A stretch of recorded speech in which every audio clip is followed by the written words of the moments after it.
When Harper Lane whispers her son's last name in a city emergency room at 2 in the morning, she doesn't realize she's just detonated a bomb that's been ticking for 5 years.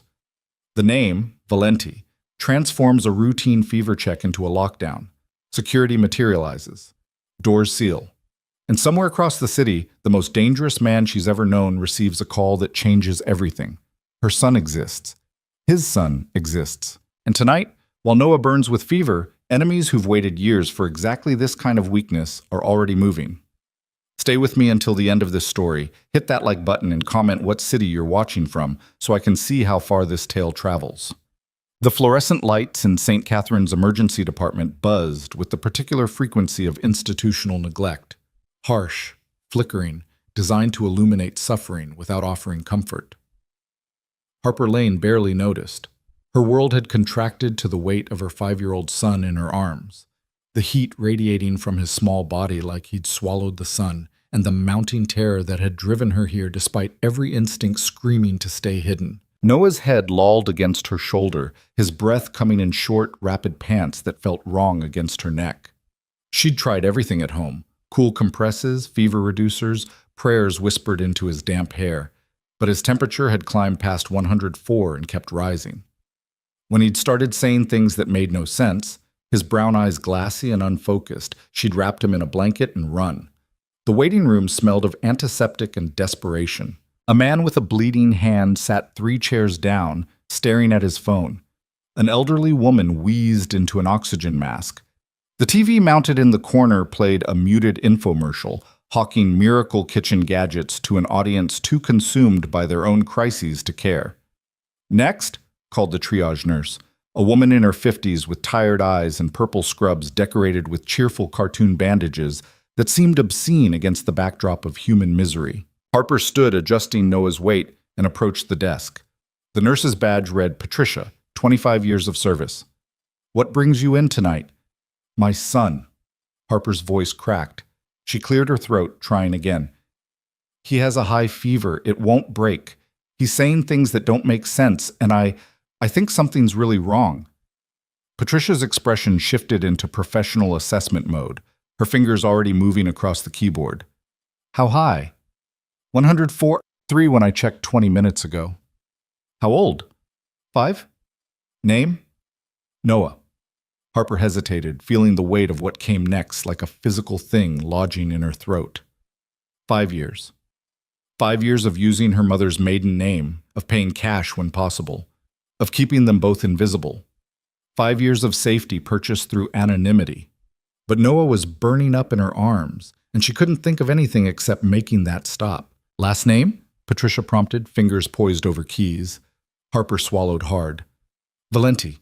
She said it quietly, almost hoping it might slip past unnoticed, but the name landed in the sterile air of the ER like a grenade with the pin pulled. Patricia's fingers froze mid-keystroke. Her eyes flicked up to Harper's face, then down to Noah's flushed features, then back to the computer screen. Something changed in the quality of the silence. "Noah Valenti," Patricia repeated, her voice carefully neutral as she typed. The name appeared on her screen in standard hospital font, ordinary letters forming an extraordinary configuration. Harper watched the nurse's face, saw the moment recognition flickered behind her professional mask. In a city like this, certain names carried weight. The Valenti name carried enough to crush buildings. Date of birth? Harper provided it, along with her own information. Each piece of data another breadcrumb leading straight to a door she'd bolted shut 5 years ago. "Any allergies we should know about?" "No." "Current medications?" "Just children's acetaminophen. It's not working." Patricia nodded, but her attention had split. Even as she asked the standard questions, duration of symptoms, other medical conditions, insurance information, Harper could see her awareness expanding beyond their interaction. The nurse's eyes tracked something over Harper's shoulder. Harper turned. 2 security guards had appeared near the entrance, positioned with the casual alertness of men trained to look decorative until the moment they needed to be anything but. They weren't looking at the bleeding man or the woman with the oxygen mask. They were looking at her. "Mrs. Valenti," Patricia began. "Miss Lane," Harper corrected automatically. "I use my own name." The nurse's eyebrows rose fractionally. "Ms. Lane, then? Well, yeah." Ms. Lane, then, we're going to take Noah back right away. Dr. Reeves is available, and we've got a private bay opening up now. A private bay? Harper's arms tightened around Noah. In her experience, emergency rooms didn't open private anything at 2:07 a.m. for a child with a fever, no matter how high. I thought, isn't there usually a wait? We're not very busy tonight. Patricia stood, coming around the desk with a practiced smile that didn't reach her eyes. Follow me. But they were busy. Harper had counted at least 15 people in the waiting room, had seen the ambulance bay flash with lights as she'd approached. She opened her mouth to argue, then felt Noah shudder against her chest. A full-body tremor that decided the matter. Whatever was happening, whoever was being called or alerted or mobilized, didn't matter as much as getting help for her son. Patricia led them through double doors that required a badge to open, into a corridor that smelled less of general suffering and more of serious medicine. The lighting was better here, the floor tiles cleaner. They passed examination rooms with curtains pulled closed, behind which Harper could hear the murmur of doctors and the beep of monitors. In here! Patricia opened the door to a room at the end of the hall, not a curtained bay, but an actual room with walls and a door that closed. The kind of room Harper had only ever seen in medical dramas. The space was larger than necessary for one small patient, equipped with monitoring equipment that looked expensive and new. A pediatric examination table sat in the center, covered with fresh paper. Cabinets lined one wall. A sink gleamed in the corner, and positioned near the door, as if they'd materialized from the walls themselves, stood two more security guards. Harper's instincts screamed. She'd spent 5 years listening to those instincts, learning to read the signs of danger in the tilt of a stranger's head or the weight of a tension that lingered too long. This wasn't standard emergency room protocol. This was something else entirely. Why are they here? She nodded toward the guards, keeping her voice low even as Noah stirred in her arms, mumbling something incoherent about dinosaurs and trucks. Patricia followed her gaze, and for just a moment, her professional mask slipped, revealing something that might have been sympathy. Standard protocol for high-profile cases. High profile? Harper's laugh came out bitter. He's 5 years old with a fever. Yes, Patricia moved to the examination table, adjusting the paper. But he's also a Valenti. The name hung between them, an acknowledgement of the reality Harper had tried to outrun. She'd known, on some level, that using Dante's name would trigger responses. But she hadn't imagined this. The instant transformation of a sick child into a security event. I need you to undress him down to his diaper or underwear, Patricia said, shifting back into nurse mode. Dr. Reeves will be here shortly. I need to get his vitals first. Harper laid Noah on the examination table, her hands shaking slightly as she peeled off his dinosaur print pajamas. His skin was so hot it hurt to touch, and he whimpered as she moved him, his eyes rolling beneath their lids. Shh, baby, I know. We're going to make you feel better. Patricia worked with efficient gentleness, wrapping a blood pressure cuff around Noah's thin arm, placing a pulse oximeter on his finger, sliding a thermometer into his ear. Each beep and reading seemed to deepen the concern in her expression. 104.7, she murmured, noting it on her tablet. Heart rate elevated, BP slightly low. She looked up at Harper. How long has he been like this? The fever started this afternoon, maybe 99, 100. I gave him medicine and it seemed to help. But then, around midnight, it spiked, and he started... Harper's throat tightened. He started talking to people who weren't there, asking why the walls were melting. He didn't know who I was for a minute. Patricia nodded, her fingers moving across her tablet with renewed urgency. Any stiff neck? Difficulty moving his head? I don't know. I didn't check. Rash anywhere? No. Vomiting? Once, about an hour ago. Each answer seemed to slot into some diagnostic framework in Patricia's mind. She set down her tablet and gently palpated Noah's neck, checking his lymph nodes, testing the flexibility of his spine. Noah whimpered but didn't fully wake. Dr. Reeves will want to run some tests, Patricia said finally. But I'm going to be honest with you, Miss Lane. These symptoms concern me. The high fever, the altered mental status, the rapid onset. We need to rule out some serious infections. Fear crystallized in Harper's chest, sharp and cold despite the heat radiating from her son. Like what? I'll let the doctor explain the full differential, but we're going to move quickly. The door opened before Harper could respond. A man in a white coat entered, younger than Harper expected, maybe late 30s, with sharp blue eyes and the kind of focused intensity that suggested he'd seen too many worst-case scenarios to waste time on pleasantries. "Miss Lane, I'm Dr. Reeves." He moved to the examination table, his attention already on Noah rather than on her. "Patricia briefed me on the phone. I need to examine him." "On the phone?" Harper's voice sharpened. "When did she call you?" Dr. Reeves glanced up, and in his eyes, Harper saw the same flicker of recognition that had crossed Patricia's face. "When his name was entered into the system. We have certain protocols for Valentes.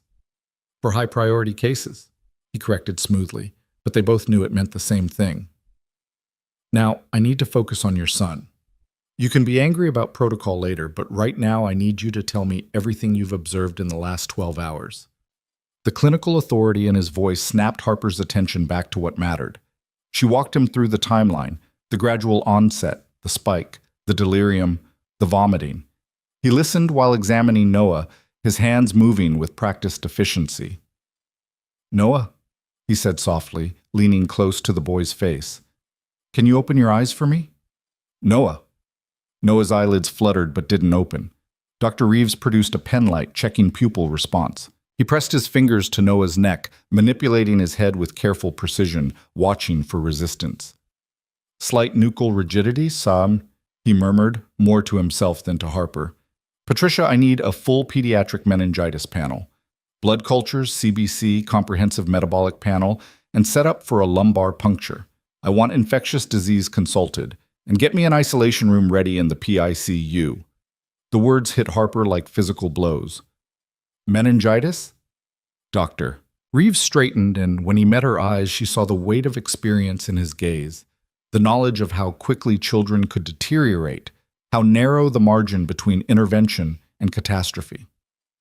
"I'm concerned about bacterial meningitis," he said. "The fever, the altered consciousness, the neck stiffness, they fit the pattern. We need to confirm with a spinal tap and blood work, and we need to start antibiotics immediately. If I'm right, every minute counts." Harper's legs went weak. She gripped the edge of the examination table, feeling the room tilt. Is he going to be okay? If we caught it early enough, and if we're aggressive with treatment, yes. But Ms. Lane, his voice gentled fractionally. "I need you to prepare yourself. The next few hours are critical. We're going to do everything we can." Behind her, Harper heard the door open again. She turned to see a woman in an expensive navy suit enter, her presence commanding despite her modest height. She carried a tablet and the air of someone accustomed to managing crises. "Miss Lane, I'm Rachel Chen, hospital administrator." She extended a hand, which Harper shook automatically, her mind still reeling from meningitis and lumbar puncture in critical hours. "I wanted to personally assure you that Noah is receiving our highest level of care. We've already cleared the pediatric intensive care unit for him, and we have our best team assembling." "Why?" The question came out sharper than Harper intended. "Why is a hospital administrator here at 2 a.m. for one sick child?" Rachel Chen's expression remained professionally pleasant, but her eyes showed calculation. "We take all our patients seriously, but when circumstances are sensitive, we like to ensure proper protocols are followed." "You keep saying that. Protocol. Sensitive. But what you mean is that someone recognized his last name, and now you're all scrambling because you're afraid of—" Harper bit off the words, but they hung in the air anyway, unspoken, but understood. "Afraid of Dante." "Miss Lane," Rachel said carefully, "our priority is Noah's health, but I would be remiss if I didn't mention that we've notified relevant parties about his admission." Harper's blood turned to ice. "What parties?" "His father is listed as next of kin in the records. Emergency contact." "Those are old records." Harper's voice rose despite her efforts to control it. "From before. I didn't authorize you to call anyone." "The records are current enough to be legally binding," Rachel replied, her tone sympathetic but firm. "And given the severity of Noah's condition, we're required to notify all legal guardians." "You called him." It wasn't a question. Harper could feel the walls closing in, the careful distance she'd maintained for 5 years collapsing in the space of an hour. "You called Dante Valenti." We followed protocol, Rachel repeated, and this time there was steel beneath the sympathy. And Miss Lane, I'm going to be frank with you. If Noah is as sick as Dr. Reeves believes, you're going to need all the resources you can get. Mr. Valenti has considerable resources. Harper wanted to scream that resources wouldn't protect Noah from the life Dante lived, from the enemies who circled men like him looking for weakness, from the violence that clung to the Valenti name like a shadow. But Noah chose that moment to cry out, a thin, pained sound that cut through every other consideration.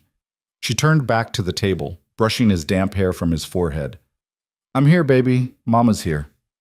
Doctor. Reeves was already in motion, snapping orders to Patricia, who'd been joined by 2 other nurses. They moved around Noah with choreographed efficiency, starting an IV, drawing blood, hooking him up to monitors that began their steady beeping, heartbeat, oxygen saturation, blood pressure. Harper watched them work, feeling useless and terrified. Someone pressed a clipboard into her hands. Consent forms for the lumbar puncture, for treatment, for everything they were about to do to her son. She signed them without reading, her signature shaky. We're taking him up to the PICU now, Dr. Reeves said. You can come with us, but Miss Lane, the procedure room is restricted. You'll have to wait outside while we do the spinal tap. Harper nodded, not trusting her voice. They were already moving Noah's table toward the door, IV bags swinging from their poles, monitors trailing behind like electronic leashes. She followed, dimly aware of Rachel Chen shadowing them, of the security guards falling into formation like an honor guard for a sick little boy who should have been sleeping safely in his bed. The elevator ride to the 4th floor felt eternal and too quick all at once. Noah drifted in and out of consciousness, occasionally murmuring words that made no sense. Harper held his hand, careful of the IV line, and tried to remember how to breathe. The pediatric intensive care unit was quieter than the ER, but no less intense. Everything gleamed with recent cleaning. Nurses moved with purposeful calm behind a central station that looked like mission control. Private rooms lined the perimeter, glass-fronted for observation, each containing equipment that Harper didn't want to understand the purpose of. Room 408, Doctor, Reeves directed, and they wheeled Noah into a space that had clearly been prepared in the minutes since Patricia's phone call. Extra monitors. A crash cart positioned nearby. Supplies arranged with military precision. Ms. Lane, a nurse touched her arm gently.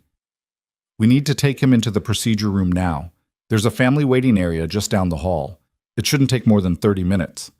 30 minutes to insert a needle into her son's spine, to withdraw fluid that might confirm their worst fears, to start antibiotics that might save his life, or might be too late.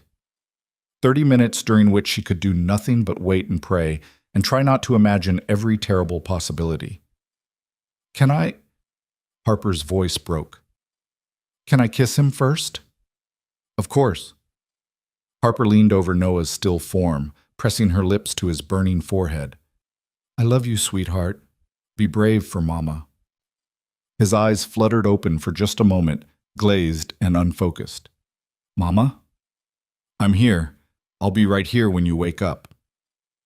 Then they were taking him away, through doors she couldn't follow, and Harper was left standing in the hallway with Rachel Chen and 2 security guards, feeling like she'd just watched her heart get wheeled out of reach. This way, Rachel said, guiding her toward a small room furnished with uncomfortable chairs and outdated magazines. A coffee maker sat on a side table next to a basket of tea bags and powered creamer. Someone had tried to make it welcoming, but it remained what it was, a place for people to fall apart while waiting to learn if their worlds would end. Harper sank into a chair, her body finally registering the adrenaline crash. Her hands were shaking. She clasped them together, squeezing until her knuckles went white. Can I get you anything? Rachel asked. Coffee? Water? Answers. Harper looked up at the administrator. How long ago did you call him? Rachel checked her tablet. About 45 minutes ago. Did he say he was coming? He didn't say anything. He ended the call. Rachel's expression suggested she'd expected more reaction and found the silence more unnerving. 45 minutes. Depending on where Dante had been, he could arrive at any moment, or he might not come at all. Harper didn't know which possibility frightened her more. She'd met Dante Valenti 6 years ago in a coffee shop where she'd worked to pay her way through community college. He'd been different from the other customers, too still, too observant, carrying the kind of presence that made people give him space without understanding why. When he'd asked her to dinner, she'd said yes despite every warning sign, drawn to the intensity of his attention, to the way he looked at her like she was the only thing in the world worth seeing. 3 months later, they were married. 6 months after that, she understood what he really was. Not just wealthy, not just connected, but dangerous. The kind of man who could make people disappear with a phone call. The kind of man who kept his hands clean while blood pooled at his feet. She tried to ignore it, to convince herself that love could exist separately from the violence, that she could be the light in his darkness. But violence had a way of spreading, of contaminating everything it touched. When she'd realized she was pregnant, she'd also realized she couldn't raise a child in that shadow. So she'd left, quietly, carefully, using resources she'd been secretly building for months. She'd disappeared into a different city, used her mother's maiden name, paid cash, worked jobs that didn't require official paperwork. She'd given birth to Noah in a hospital 2 states away, had him registered under her name, had spent 5 years making sure they stayed invisible. Until tonight. Until fever and fear had driven her to an emergency room where she'd spoken the one name that could shatter their anonymity. The door to the waiting room opened. Harper's head jerked up, expecting Dr. Reeves with news or Rachel with updates. Instead, she saw a man in his 60s, gray-haired and expensive-suited, flanked by 2 more security personnel. His eyes swept the room with tactical precision before settling on her. "Miss Lane." He inclined his head, polite but not warm. "My name is Vincent Calabrese. I work for Mr. Valenti." Of course he did. Dante wouldn't come himself, not immediately. He'd send someone to assess, to confirm, to control the situation before committing his personal attention. "I don't need his lawyers," Harper said. "I need my son to get better." "I'm not a lawyer," Vincent replied. "I'm head of security, and I'm here to ensure Noah's safety while he's vulnerable." "He's in a hospital. He's safe." Vincent's expression suggested he found her naivete almost charming. "Ms. Lane, the moment Noah's name entered this hospital's system, it became accessible to anyone with the right connections. And there are people, many people, who would very much like to know that Dante Valenti has a child." The implication settled over Harper like a weight. "He's 5 years old. What threat could he possibly pose to anyone?" "He's leverage." Vincent moved further into the room, his security detail maintaining position by the door. "He's pressure. He's a weakness that didn't exist an hour ago. And there are families in this city who've been waiting years for exactly this kind of opportunity." Harper's hands clenched in her lap. "Then maybe you should have thought about that before calling Dante, before making this a thing that needed security details and locked corridors." "We didn't make it a thing, Ms. Lane. You did, when you gave his name to the intake nurse. You knew what that would trigger. On some level, you had to know." He was right, and she hated him for it. She had known. In that moment when Noah's fever had climbed past any temperature she could ignore, when his eyes had looked at her without recognition, she'd made a calculation. Safety versus secrecy. Noah's immediate survival versus their long-term invisibility. She'd chosen survival, and now she was living with the consequences. "How long until he gets here?" she asked quietly. Vincent checked his watch. "He was 20 minutes out when I left him, so any minute now." Harper's stomach lurched. 5 years. She'd had 5 years to imagine this confrontation, to practice what she might say, to build armor against the intensity of Dante's presence. None of it felt adequate now. "Does he—" She stopped, swallowed. "Does he know about Noah? That he exists?" Something that might have been sympathy flickered across Vincent's weathered features. "He knows now." The implications of that simple statement crashed over Harper. Dante had spent 5 years believing she'd left him, possibly believing she'd never loved him at all. Now he was learning that she'd carried his child, had given birth to his son, had raised that son in secret while he grieved a marriage and mourned what might have been. "Ms. Lane," Rachel Chen stood in the doorway, her face carefully neutral. "Dr. Reeves asked me to give you an update. They've completed the lumbar puncture. Noah did well. They're bringing him back to the room now, and they've started broad-spectrum antibiotics while they wait for culture results." Relief made Harper's legs weak. "Can I see him?" "In a few minutes. They're getting him settled." Harper stood, needing to move, to do something with the energy coursing through her. She paced to the window, looking out at the city lights stretching toward dawn. Somewhere out there, Dante was coming. Coming to see the sun he'd never known existed. Coming to claim what she'd tried to hide. The sound of commotion in the hallway made her turn. Voices raised, not in anger, but in recognition. The particular quality of attention that powerful people attracted like gravity wells. Vincent straightened, his hand moving to his phone. Then the door opened, and Dante Valenti walked into the waiting room. He'd changed in 5 years, though perhaps only she would notice the differences. A few silver threads in his dark hair, lines around his eyes that hadn't been there before. But the core of him remained, the coiled intensity, the predatory stillness, the sense that violence was always an option, held in reserve. His dark eyes found her immediately, and for a long moment they simply looked at each other across 5 years of silence. Harper. Her name and his voice hit like a physical thing, carrying currents of anger and relief and questions too large for this sterile room. Dante? She straightened her spine, refusing to show the fear making her heart race. You didn't have to come. Didn't I?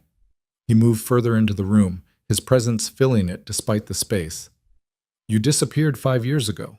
Now I get a call that says Harper Lane's son, Noah Valenti, is in the ICU with possible meningitis. Tell me, Harper, did I misunderstand something? Or do I have a 5-year-old son I knew nothing about? His voice remained level, controlled, but Harper could see the fury coiled beneath his calm. This was Dante at his most dangerous, not when he shouted, but when he went very, very quiet. You have a son, she said, meeting his eyes. His name is Noah. He's 5 years old, and right now he's fighting an infection that could kill him, so maybe we could table the interrogation until he's stable? Dante's jaw tightened. Where is he? Room 408, but they're still getting him settled, and he was already moving, striding toward the door with Vincent falling into step behind him. Rachel Chen made a small sound of protest, but she was wise enough not to physically attempt to stop Dante Valenti from seeing his son. Harper hurried after them, her exhaustion forgotten in the surge of renewed anxiety. They moved through the PICU like a storm front, Dante's intensity parting staff and visitors ahead of him. He stopped at room 408, his hand on the door handle, and for just a moment Harper saw something crack in his control. Uncertainty. Fear. The recognition that whatever lay on the other side of this door would change him irrevocably. Then he pushed it open and stepped inside. Noah lay in the hospital bed looking impossibly small against the white sheets. IV lines ran to his arms. Monitors beeped steadily, tracking vitals that apparently satisfied medical standards, even as they terrified Harper. His eyes were closed, his face flushed with fever, his breathing shallow but steady. Dante stopped 3 feet from the bed, frozen. Harper watched his face, saw the exact moment recognition hit, the shape of Noah's jaw, the line of his nose, the dark hair curling against his forehead. Features that Harper saw every day, but which Dante was encountering for the first time, stamped on the face of a child he'd never known existed. 5 years, he said finally, his voice rough. You were pregnant when you left. Yes. You hid my son from me for 5 years. I protected him for 5 years, Harper corrected, moving to Noah's other side. From your world, from the violence that follows you, from enemies who would use him exactly the way Vincent described, as leverage. Dante's eyes snapped to hers, dark and burning. And how's that protection working out now, Harper? He's in the ICU. You had to use my name to get him care. You brought him into my world anyway.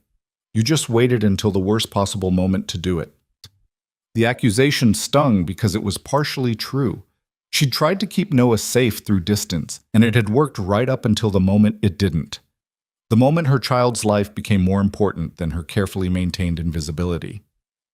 Dr. Reeves entered before she could formulate a response, his attention immediately focusing on Dante with the same flicker of recognition everyone seemed to have. Mr. Valenti, I'm Dr. Marcus Reeves. I'm treating Noah. Dante turned to him, and Harper saw the shift in his posture, from personal to professional, from shaken father to man accustomed to demanding answers. What's wrong with my son? We're still confirming, but preliminary findings suggest acute bacterial meningitis.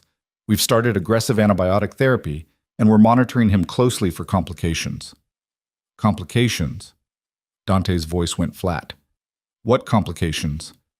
Dr. Reeves met his eyes steadily, unintimidated. Brain swelling, seizures, hearing loss. In severe cases, it can be fatal. But Mr. Valenti, we caught it early. Miss Lane brought him in as soon as symptoms became serious. That timing matters. Dante looked at Harper, and for just a moment, the anger in his eyes gave way to something more complicated. How long has he been sick? Since this afternoon. The fever started small, but by midnight, her voice caught. By midnight, he didn't recognize me. He was talking to people who weren't there, and you didn't call me. I didn't know if you'd come. I didn't know if you'd care.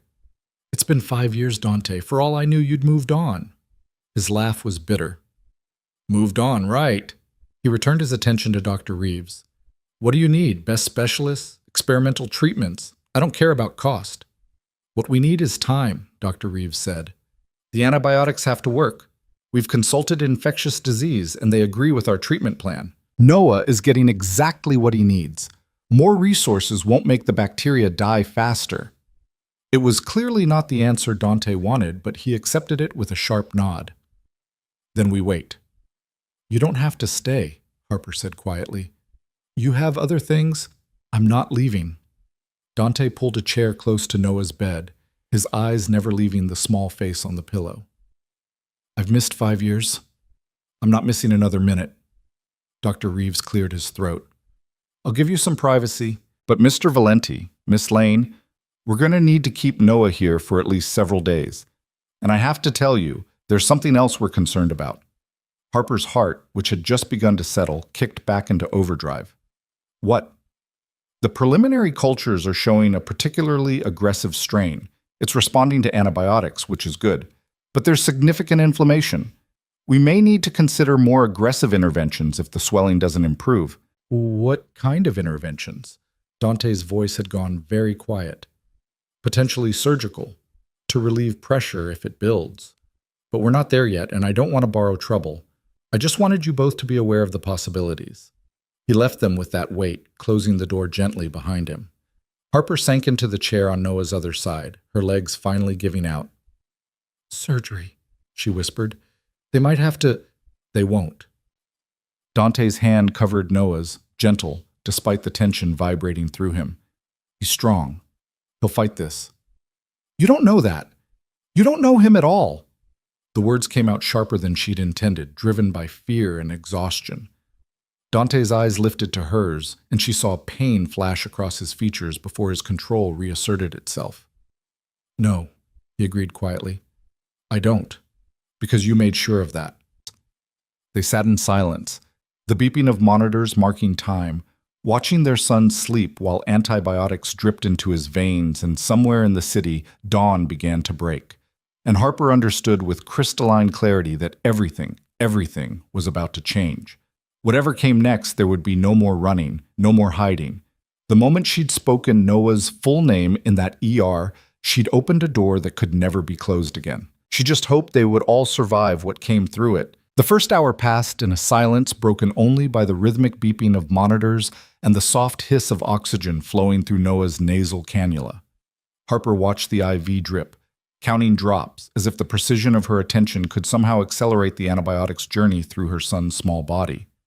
Across the bed, Dante sat motionless, his eyes fixed on Noah's face with an intensity that made Harper's chest ache despite everything. She'd forgotten this about him, the absolute quality of his focus when something mattered. He didn't check his phone, didn't speak to Vincent, who stood sentinel by the door, didn't acknowledge the nurses who came and went with practiced efficiency. He simply watched his son breathe, as if the force of his will alone could keep those small lungs expanding and contracting. He likes dinosaurs, Harper said finally, unable to bear the silence any longer. Specifically, velociraptors. He has this plastic one that goes everywhere with him. Blue, with yellow stripes. I had to leave it at home when we came here, and he's going to be upset when he wakes up. Dante's eyes lifted to hers, unreadable. Tell me about him. It wasn't a request. Harper heard the command beneath the quiet words. the barely restrained need to know everything he'd missed compressed into 5 years of absence. She should have refused on principle, should have made him understand that he didn't get to demand anything after the life he'd lived, the choices he'd made that had driven her away in the first place. But looking at his face, at the tight control around his mouth, the way his hand trembled slightly where it rested near Noah's, she found she couldn't deny him this. "He's smart," she began, her voice soft. "Too smart sometimes. He asks questions I don't know how to answer. Last week he wanted to know why the sky is blue but space is black. I tried to explain about atmosphere and light scattering, but he wasn't satisfied. He wanted to know what happens to the blue when you go high enough." "What did you tell him?" "That maybe it doesn't disappear. Maybe it just spreads out so thin we can't see it anymore, but it's still there." She smoothed Noah's blanket, needing something to do with her hands. He liked that answer. He said the blue was hiding, like a secret. Dante's jaw tightened. "What else?" "He's gentle. With animals. With other kids. There's a boy at his daycare who hits sometimes, and Noah never hits back. He just walks away and finds something else to do. The teachers say he's unusually patient for his age." "Daycare," Dante's voice went flat. "You work." "Of course I work. How else would we survive?" "You could have..." He stopped, visibly restraining himself. "What do you do?" "I'm a medical transcriptionist. Work from home most days, which means I can be here when Noah gets back from daycare. The pay isn't great, but it's steady, and I can make my own hours." Harper watched understanding settle over Dante's features, the picture of their life taking shape in his mind. Not the comfortable existence he could have provided, but a careful, modest life built on Harper's determination to stay invisible. She waited for judgment, for the criticism she knew he was capable of delivering with surgical precision. Instead, he said, "You've done well. He looks healthy, happy." The unexpected acknowledgement made her throat tight. "I've tried." "I know." His eyes returned to Noah. "But you shouldn't have had to do it alone." "I chose to do it alone. There's a difference." "Did you?" Dante leaned back in his chair, and for the first time since entering the room, he looked directly at her with the full weight of his attention. "Or did I make that choice for you when I became someone you had to run from?" Harper had prepared for many versions of this conversation over the years. Dante angry, Dante threatening, Dante trying to take Noah away. She hadn't prepared for Dante sitting in a hospital room at 4 in the morning, asking questions that sounded uncomfortably like self-reflection. "You made choices," she said carefully. "I made different ones. We both live with the consequences. Except I didn't know there were consequences. I thought you left because you couldn't handle my life. I didn't know you were pregnant. I didn't know I had a son who collects plastic dinosaurs and asks questions about disappearing blue." The pain in his voice was real, and Harper hated that it affected her. She'd spent 5 years building armor against Dante Valenti, constructing walls between her memories of who he'd been to her and the reality of what he'd become. Those walls felt dangerously thin now. "If I'd told you," she said quietly, "what would you have done?" "I would have..." He stopped, and she saw him actually consider the question rather than defaulting to the easy answer. "I don't know. 5 years ago, I might have tried to lock you both away somewhere I considered safe, controlled everything, made you prisoners in a gilded cage because I wouldn't have known any other way to protect what mattered. And now? Now I've had 5 years to learn that control is an illusion, that safety can't be enforced at gunpoint, that sometimes the thing you're holding too tight is exactly what slips away." A soft knock interrupted them. "Doctor." Reeves entered, accompanied by a woman in her 40s wearing a white coat embroidered with Dr. Sarah Chen Infectious Disease. "Mr. Valenti, Miss Lane," Dr. Reeves said. "This is Dr. Chen. She's reviewed Noah's labs and the preliminary culture results." Dr. Chen moved to the computer terminal, pulling up screens filled with numbers and graphs that meant nothing to Harper. The lumbar puncture confirmed bacterial meningitis, likely Streptococcus pneumonia. The good news is that it's responding to our antibiotic regimen. His white cell count is elevated, but not critically so, and the inflammation markers, while high, are beginning to stabilize. "And the bad news?" Dante's voice carried the weight of someone who knew there was always bad news. "The bacterial load was significant, which means the infection had more time to establish than we'd like. The swelling we're seeing in his brain tissue is concerning. Not critical yet, but we're monitoring it closely. If it increases, we may need to intervene more aggressively. Harper's hands clenched in her lap. The surgery you mentioned. It's one option. We could also try hyperosmolar therapy, medications to reduce the swelling. But I want to be clear, both approaches come with risks. For now, we watch and we wait. The next 12 hours are crucial. What are we watching for? Dante asked. Doctor? Chen's expression remained professionally neutral, but Harper saw the concern beneath it. Changes in consciousness level, increased agitation or lethargy, seizure activity, any sign that the pressure is building faster than the antibiotics can work. And if we see those signs, then we move quickly. But Mr. Valenti, Miss Lane, try not to borrow trouble. Right now, Noah is stable. The antibiotics are working. We have every reason to hope for a full recovery. Hope felt like a luxury Harper couldn't afford. She nodded mechanically, processing the information without really accepting it. 12 hours. 12 hours of watching her son sleep, of tracking every beep and alarm, of praying that his small body could fight off an infection that sounded increasingly terrifying with each medical update. The doctors left after checking Noah's vitals and adjusting his IV drip. Vincent remained by the door, a silent reminder that this was no ordinary hospital vigil. The security detail had expanded since Dante's arrival. Harper had counted at least 6 unfamiliar men positioned in the corridor, their presence transforming the pediatric ICU into something that felt more like a fortress. "Are they really necessary?" she asked, nodding toward Vincent. Dante followed her gaze. "You know they are. I know you think they are. But Dante, Noah is 5 years old and fighting meningitis. Who exactly do you think is going to attack him?" "You'd be surprised." Dante's voice went cold. "The moment I walked into this hospital, at least 3 different families learned I have a son. By now, the information has spread to a dozen more. They're all doing the same calculation, wondering how they can use this against me. Use a sick child against you. Listen to yourself." "I am listening, and I'm hearing reality, which is something you apparently stopped doing 5 years ago when you convinced yourself that running was the same as being safe." He stood, moving to the window that overlooked the parking lot. Dawn had broken fully now, painting the sky in shades of pink and gold that seemed obscene given the circumstances. "You want to know why I have 6 men outside this room? Because 3 hours ago, someone tried to access Noah's medical records. Someone who doesn't work for this hospital, who has no legitimate reason to know anything about him." Harper's blood went cold. "What?" Vincent's people caught it, traced the attempt back to an IP address registered to a known associate of the Castellano family. "They're one of my competitors, and not the friendly kind." Dante turned from the window, his dark eyes finding hers. "So yes, Harper, the security is necessary, because your son, our son, just became the most valuable target in this city." The implications crashed over her in waves.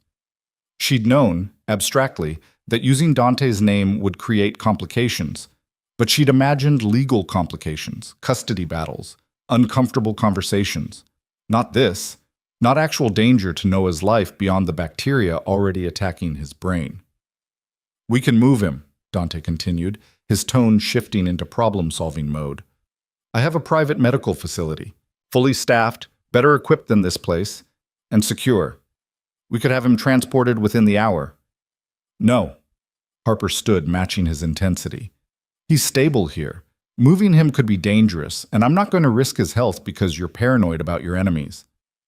"It's not paranoia when they're actually trying to access his records." "They accessed a computer file, Dante. That's not the same as storming the ICU with guns." "Not yet." His voice dropped, taking on the quality she remembered from their marriage. The tone that meant he was about to say something she wouldn't want to hear, but needed to understand. "But it will be. The Castellanos don't do subtle. If they think they can get leverage on me through Noah, they'll try. And hospital security, no matter how good, isn't designed to stop the kind of people who work for them." Harper wanted to argue, but the logic was sound even if she hated it. She'd left Dante specifically to escape this world, to build a life where her child wouldn't be a chess piece in someone else's power game. Now that world had found them anyway, invited in by her own desperate use of a name she'd avoided for 5 years. "If we move him and something goes wrong," she said quietly, If the transport triggers complications, or if your facility isn't as good as you think, and we lose time we can't afford to lose, I will never forgive you. Do you understand that? Dante met her eyes, and for a moment she saw past his control to the fear beneath. He was terrified. As terrified as she was, maybe more, because he was looking at a son he'd just met and calculating all the ways he could lose him before really knowing him at all. I understand, he said, but Harper, I need you to understand something too. I've built my life on making hard choices, on weighing risks and acting decisively. But I can't— His voice caught just slightly. I can't lose him. Not when I just found him. So if the choice is between a small medical risk and a larger security risk, I'm going to choose the option that keeps him breathing. That's my choice to make. I'm his mother. And I'm his father. Dante's voice hardened. Like it or not, that matters now. You don't get to make unilateral decisions anymore. The argument that rose in Harper's throat died when Noah stirred, a small sound of distress escaping his lips. Both she and Dante moved simultaneously, reaching for him, their hands colliding over his small body. For a frozen moment, they stayed like that, connected through their son, close enough that Harper could smell Dante's cologne beneath the hospital antiseptic, could feel the heat of his presence after 5 years of cold absence. Then Noah's eyes fluttered open, glazed and confused. Mama? Harper found her voice first, gentle and reassuring despite the tension crackling through the room. I'm here, baby. Right here. His eyes tracked slowly, finding her face. Then they moved, landing on Dante, and confusion deepened into something close to fear. Who's that? The question hung in the air, heavy with implications. Harper felt Dante go very still beside her, waiting for her answer, and she realized with sudden clarity that what she said next would matter, would set the tone for everything that came after. This is Dante, she said softly. He's your father, Noah. Noah's brow furrowed, his small face scrunching in concentration despite the fever still flushing his cheeks. My daddy? Yes. But you said I don't have a daddy. You said he was far away. Harper's heart cracked. I was wrong, sweetheart. He was far away, but now he's here. And he wants to meet you. Noah's gaze shifted back to Dante, assessing with the brutal honesty of children. Why are you so scary? The question might have been funny under different circumstances. Dante's expression flickered through several emotions before settling on something that might have been amusement tinged with pain. I'm not scary, he said, his voice gentler than Harper had heard it in years. I'm just tall. And you have mean eyes. Noah? Harper admonished softly, but Dante held up a hand. It's okay. He's right. I do have mean eyes sometimes. But not for you, Noah. Never for you. Noah considered this with the seriousness of someone weighing a major philosophical question. Do you like dinosaurs? The shift in topic would have given Harper whiplash if she weren't so familiar with how 5-year-olds processed information. Dante, to his credit, didn't miss a beat. I don't know much about them, he admitted, but I'd like to learn. Do you have a favorite? Velociraptor. They're the smartest. They hunt in packs and they can open doors. Noah's voice was getting stronger, animation replacing some of the confusion. Do you know about the Jurassic period? No. Will you teach me? It was the right answer. Harper watched Noah's face light up despite his illness, saw him start to launch into an explanation of prehistoric time periods that he'd absorbed from countless documentaries and picture books. But then his expression crumpled, and his hand moved weakly toward his head. Mama, it hurts. My head hurts. Harper was already reaching for the call button when the door opened and a nurse appeared, her timing either coincidental or the result of constantly monitored vitals showing Noah's distress. We can give him something for the pain, the nurse said, checking the monitors. His temperature is still elevated but holding steady. That's good. She administered medication through the IV, explaining what she was doing in a cheerful voice that Noah seemed to find reassuring.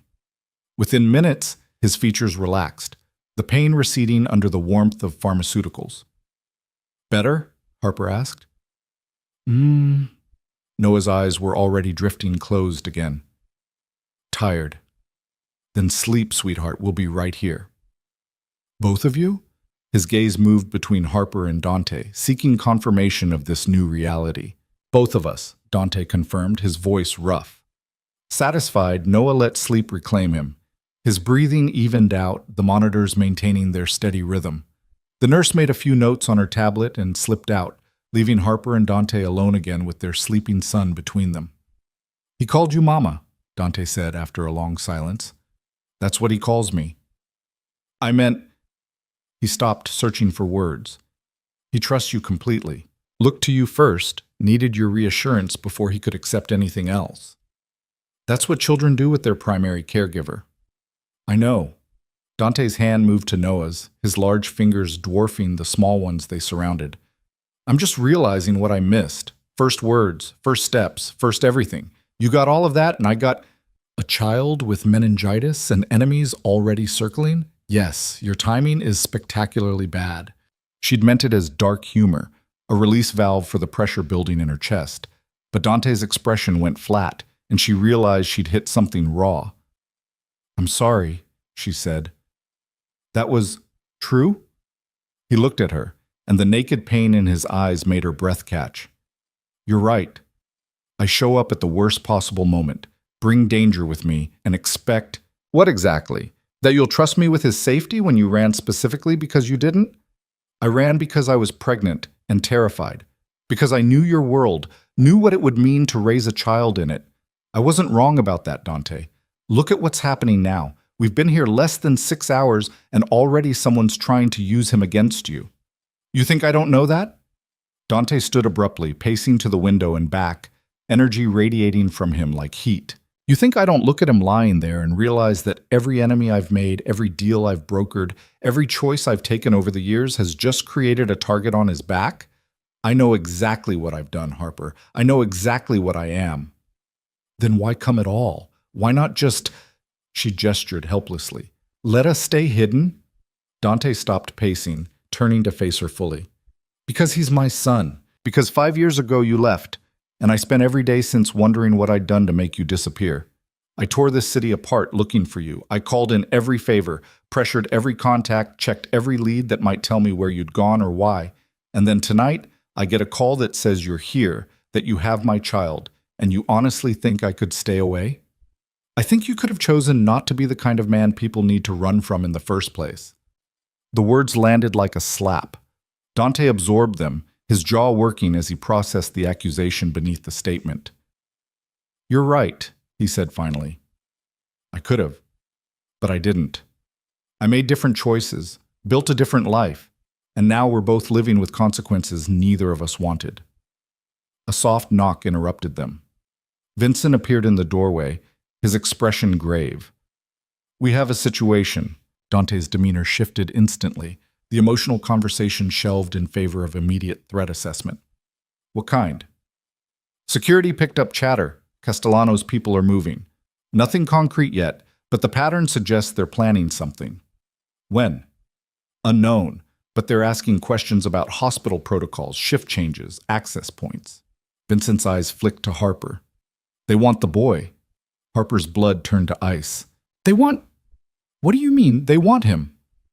"They want leverage," Dante said, his voice gone cold and tactical. "They think if they can take Noah, they can control me. Force concessions, gain territory, extract promises. It's basic strategy." "He's a child, a sick child." "He's also the son of Dante Valenti, which makes him valuable."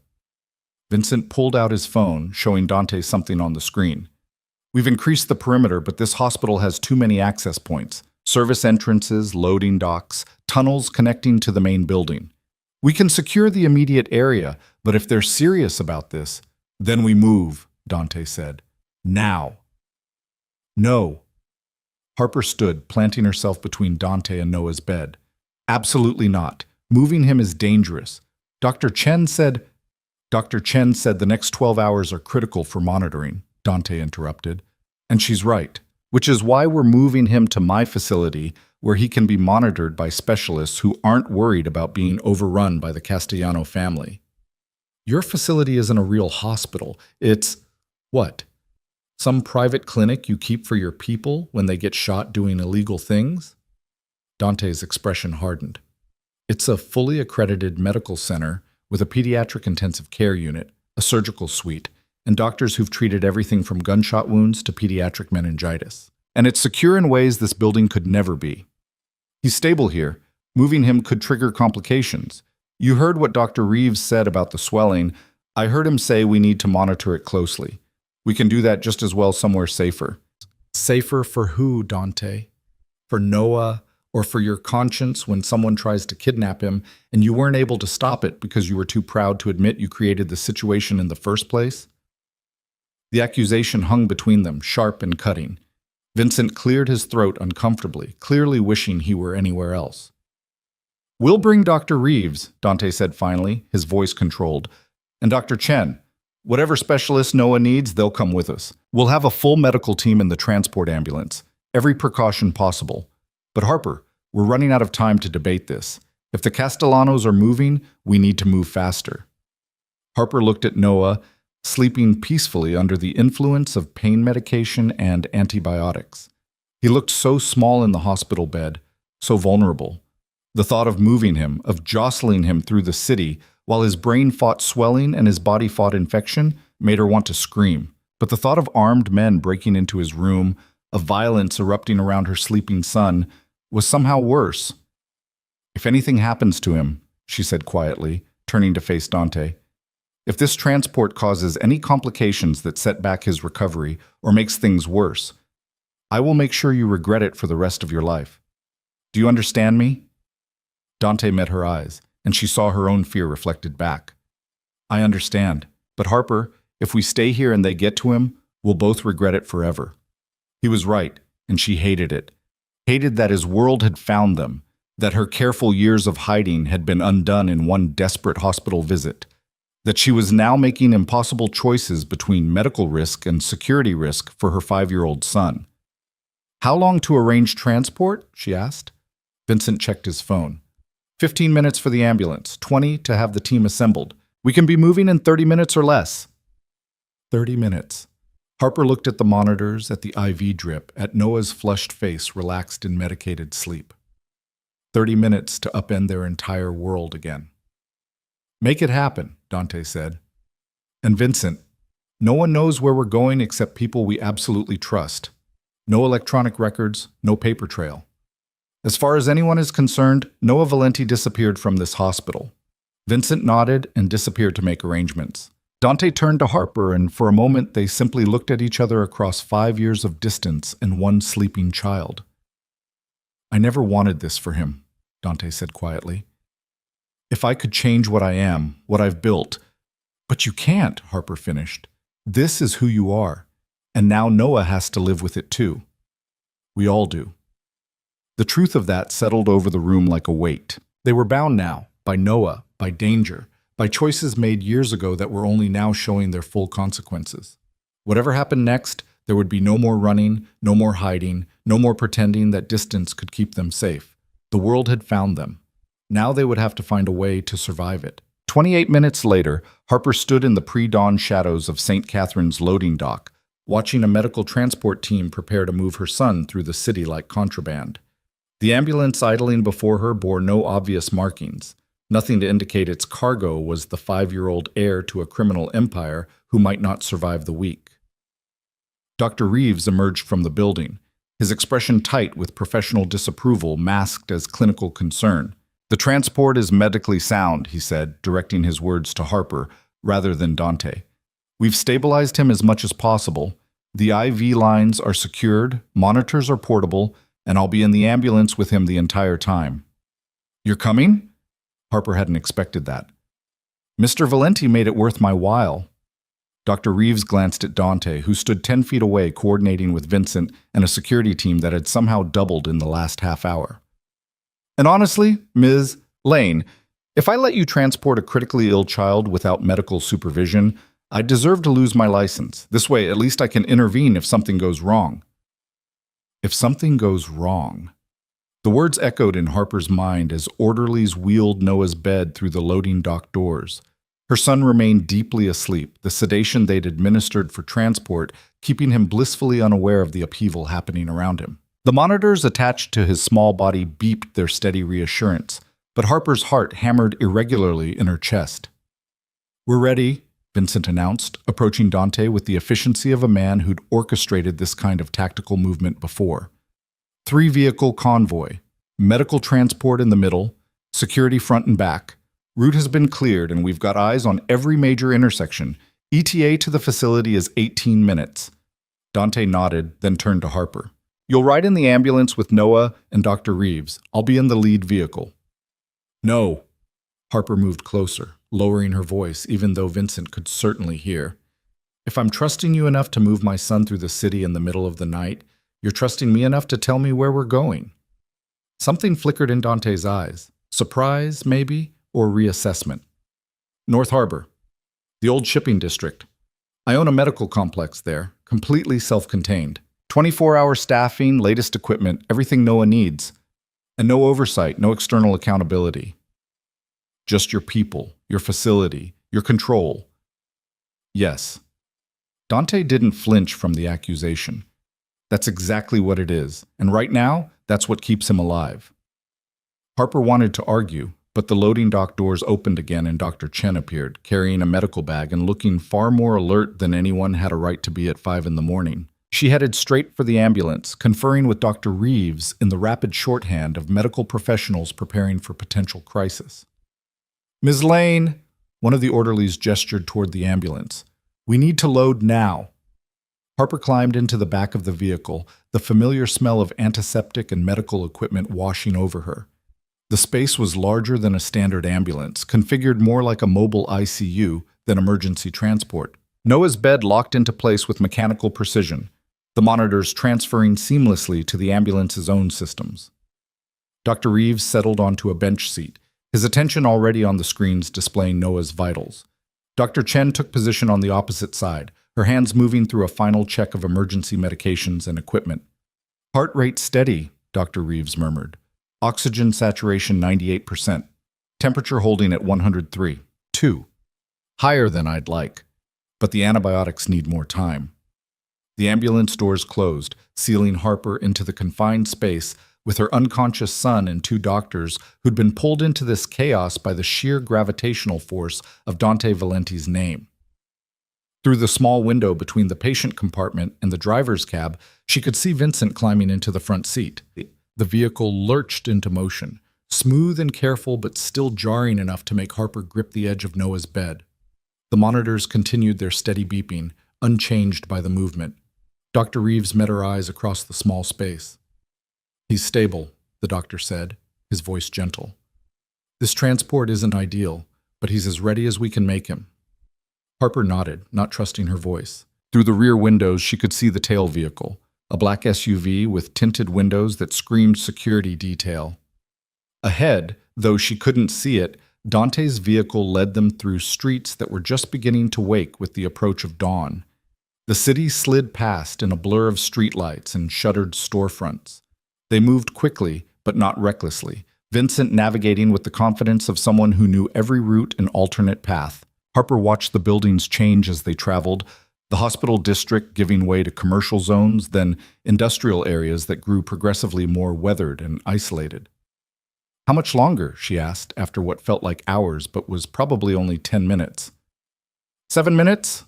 Vincent called from the front. "Traffic's light. We're making good time." 7 minutes. Harper forced herself to breathe, to focus on the monitors rather than the 1,000 scenarios running through her mind. Noah's fever hadn't spiked. His heart rate remained steady. The swelling Dr. Chen had warned about hadn't manifested in any of the subtle signs the doctors had told her to watch for. "Miss Lane," Dr. Chen's voice cut through her spiraling thoughts. "I want to prepare you for what comes next. When we arrive at the facility, we're going to move quickly. We'll transfer Noah to a dedicated ICU room that's already been prepped. Once he's settled, we'll run another full workup, blood panels, CT scan to check the cerebral swelling, possibly another lumbar puncture depending on his response to the antibiotics." "Another spinal tap?" Harper's stomach clenched.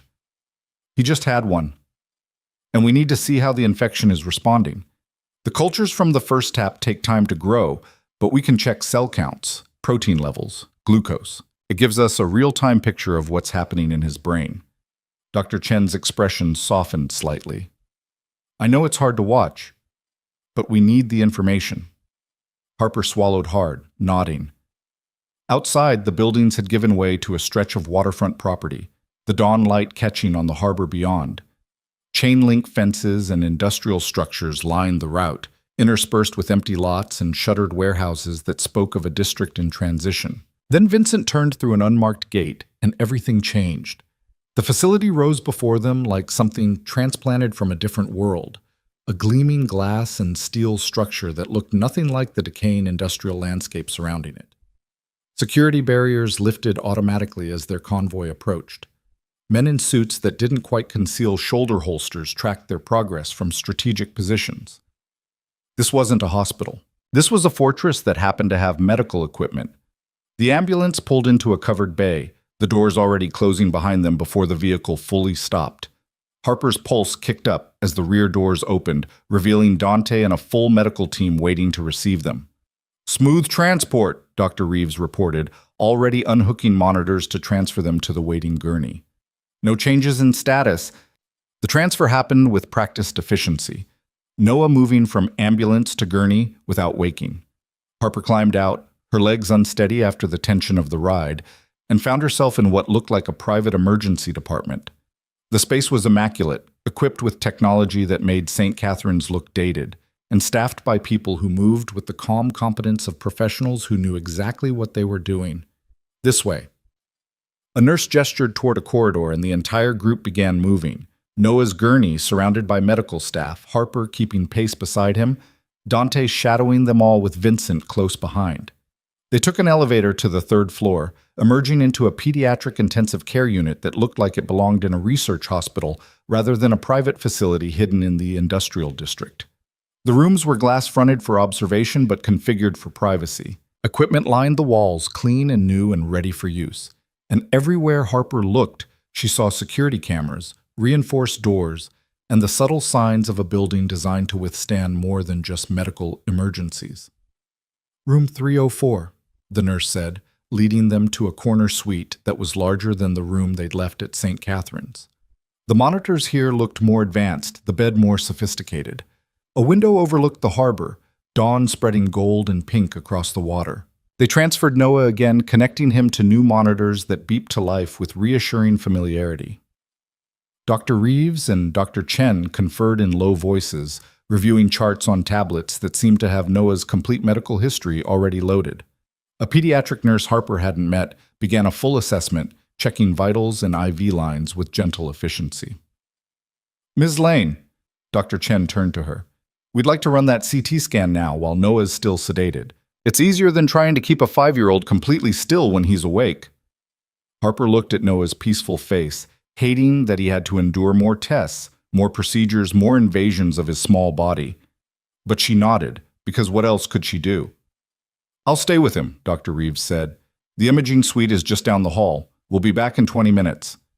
They wheeled Noah out again, Dr. Reeves and 2 nurses accompanying him. The room felt enormous in his absence, too quiet despite the soft hum of equipment. Harper sank into the chair beside the now empty bed, exhaustion crashing over her like a wave. "You should eat something." Dante's voice came from the doorway where he'd been standing silently. "There's a kitchen on this floor. Real food, not vending machine options." "I'm not hungry." "You haven't eaten since yesterday afternoon. You're running on adrenaline and fear, and neither of those is sustainable." Harper looked up at him, seeing the same exhaustion in his face. "When did you eat last?" "Yesterday morning." A faint, humorless smile touched his mouth.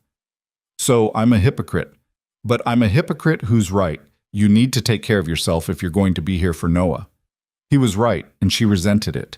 But more than that, she resented how easily he'd slipped back into reading her, knowing what she needed before she acknowledged it herself. 5 years hadn't erased the patterns of their marriage. It had just buried them under layers of hurt and distance. "Fine." She stood, her muscles protesting the movement. "But I want to see the imaging suite first. I want to know where they took him." Dante nodded and led her down the corridor. The facility was quieter than a regular hospital, the rooms they passed mostly empty. This was a place built for capacity that it rarely reached, a resource held in reserve for emergencies exactly like this one. The imaging suite was visible through observation windows, Noah's small form positioned on the CT scanner's table with careful precision. Dr. Reeves stood at the control panel, watching monitors as the machine hummed to life. Harper pressed her hand to the glass, watching the scanner slide over her son's head, mapping the battlefield inside his skull, where infection and antibiotics waged invisible war. "The swelling is the wild card," Dante said quietly beside her. "Everything else we can manage. But if his brain swells too much, if the pressure builds faster than the medication can work, don't." Harper's voice came out sharp. "Don't say it. Don't make it real by putting it into words." "It's already real, Harper. Saying it or not saying it doesn't change what's happening in there." She knew he was right, but she couldn't acknowledge it.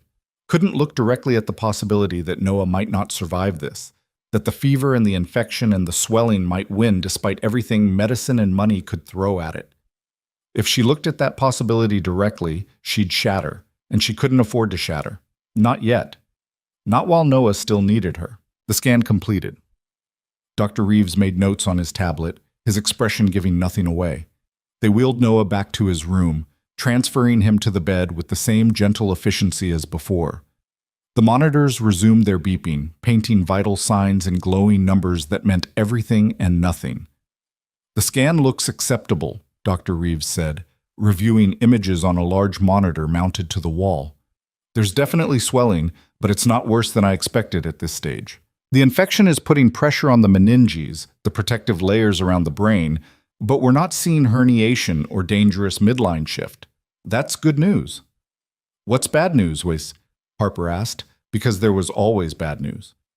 "The bacterial load is still significant. His body is fighting hard, but this is the kind of infection that can turn on a dime. The next 6 to 8 hours are critical. If the antibiotics can knock down the bacterial count and the swelling stabilizes or improves, we'll be in much better shape. If either gets worse," he paused, choosing words carefully, "we'll need to make decisions about more aggressive interventions." "Surgery," Dante said flatly. "Possibly. Or we might try hyperosmolar therapy first, IV medications that pull fluid from the brain tissue. It's less invasive, but also less predictable. We'd need to see how Noah responds." Dr. Chen entered, having reviewed lab results that had apparently been rushed through the facility's own laboratory. "White count is down slightly from the admission labs," she reported. "That's encouraging. The antibiotics are working, but his inflammatory markers are still quite elevated, which correlates with the swelling we're seeing on imaging."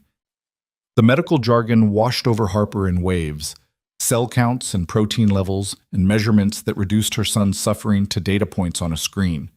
She understood the basics, could follow the logic of what they were telling her, but the clinical distance between information and emotion felt impossibly vast.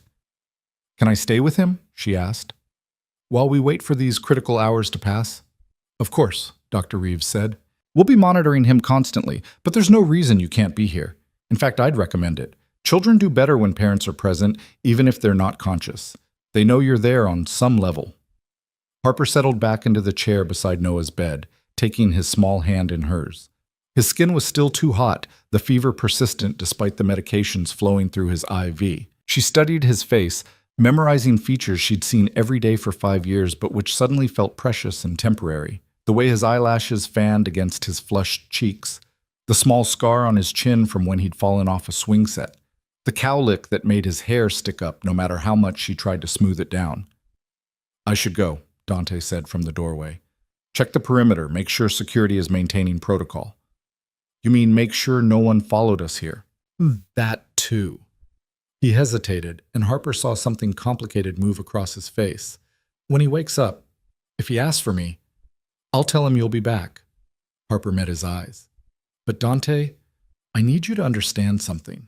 That conversation we didn't finish at the hospital about custody and rights and who gets to make decisions, we're going to have that conversation. Soon. Because I won't let you use this crisis to establish some kind of authority over Noah's life that you didn't earn." "Earn." Dante's voice went cold. "I'm his father. Biology doesn't make you a parent. Being there makes you a parent. Showing up for the hard moments, the boring moments, the 3 a.m. fevers, And the scraped knees and the homework struggles, that's what makes you a parent. You've been here for 6 hours of crisis. I've been here for 5 years of everything else. Because you chose to shut me out. You don't get credit for doing it alone when you made sure I couldn't do it with you. The argument was circular, well-worn despite being only hours old. They were both right and both wrong, both justified and both culpable. Harper didn't have the energy to parse it further. Just go check your security, she said tiredly. Make sure your enemies aren't going to burst through the doors. That's what you're good at, isn't it? Managing threats and controlling variables? Dante flinched, the barb landing. I'll be back in an hour. If anything changes, you'll be notified immediately, I'm sure. Harper gestured to the cameras positioned throughout the room. You're watching anyway. He didn't deny it. After a long moment, he turned and left, Vincent falling into step behind him. The door closed with a soft click, sealing Harper alone with her sleeping son and the steady beep of monitors tracking the war being waged inside his small body. Dr. Chen remained, settling into a chair near the monitoring station. I'll be here through the morning shift, she said. Dr. Reeves is taking a break, but he'll be back in a few hours. You're not alone, Miss Lane. Harper nodded, grateful for the presence even if it came wrapped in the strange reality of Dante's private medical fortress. She turned her attention back to Noah, willing the antibiotics to work faster, the swelling to subside, the fever to break, willing her son to be strong enough to survive this assault on his small system. The hours crept past with agonizing slowness.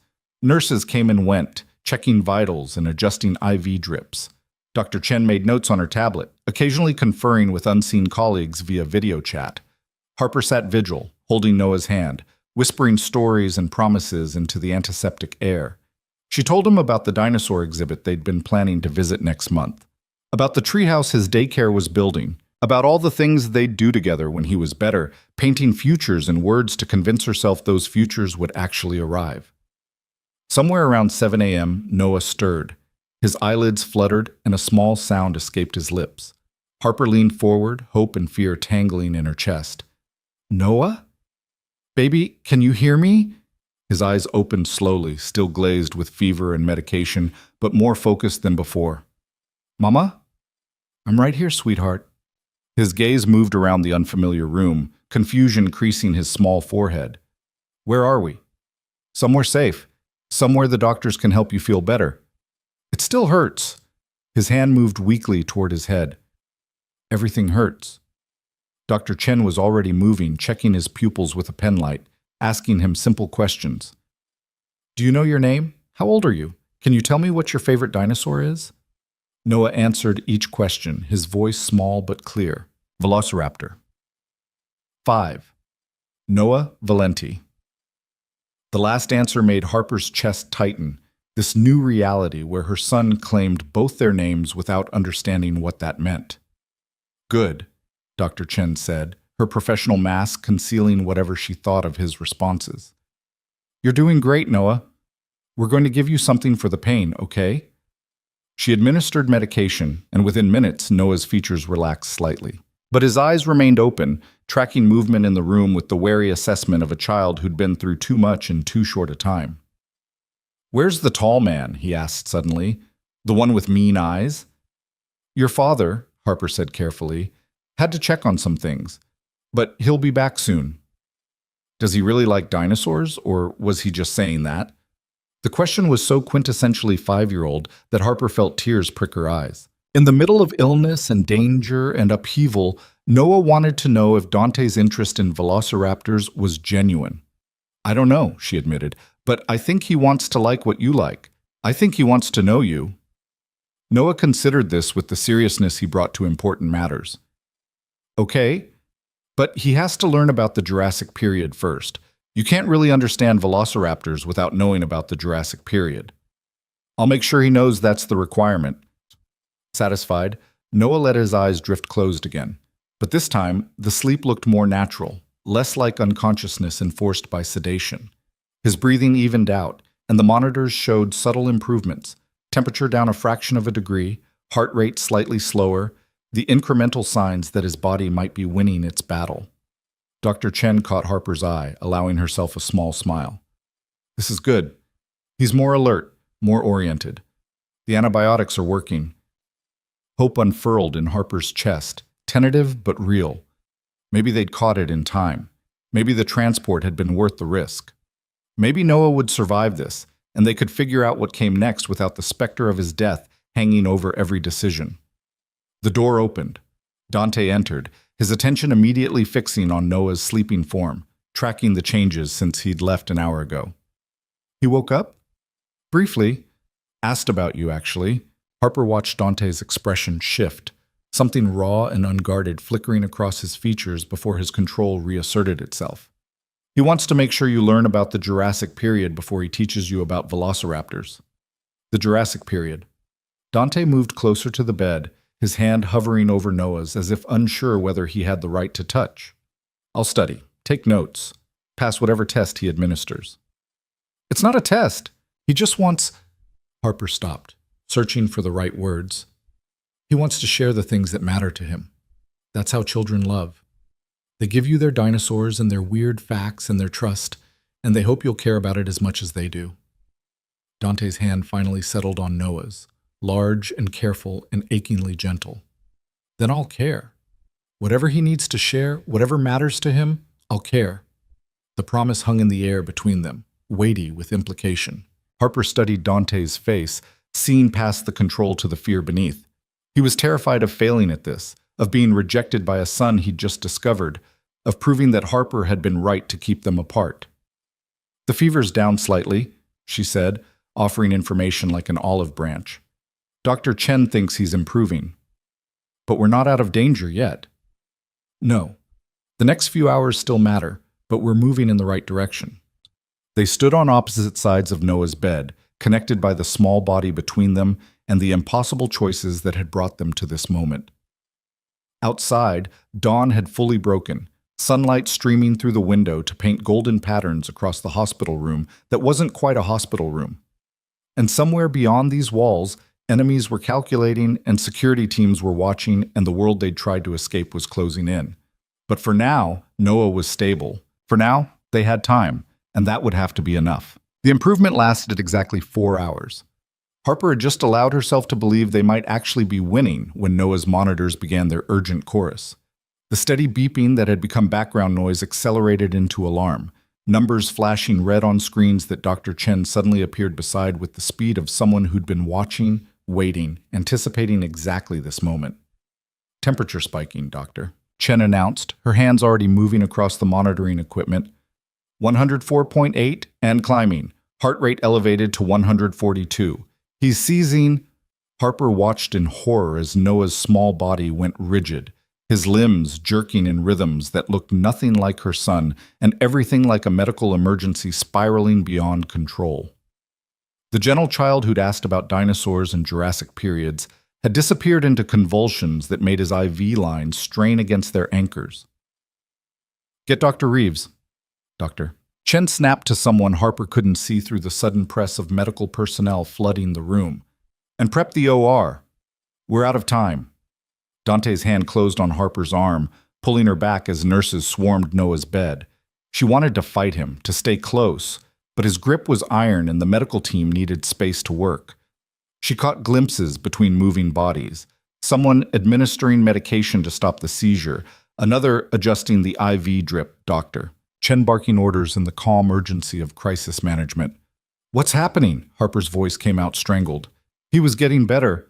The infection accelerated, Dr. Chen said without looking away from her patient. Sometimes bacteria fight back before they die. The swelling we were monitoring just went critical. The seizure stopped as suddenly as it had started, medication forcing Noah's body back into stillness. But the monitors showed what Harper's eyes couldn't see, pressure building inside her son's skull. Infection squeezing his brain into spaces too small to contain it. Dr. Reeves burst through the door, already reading vitals from a tablet someone had thrust into his hands.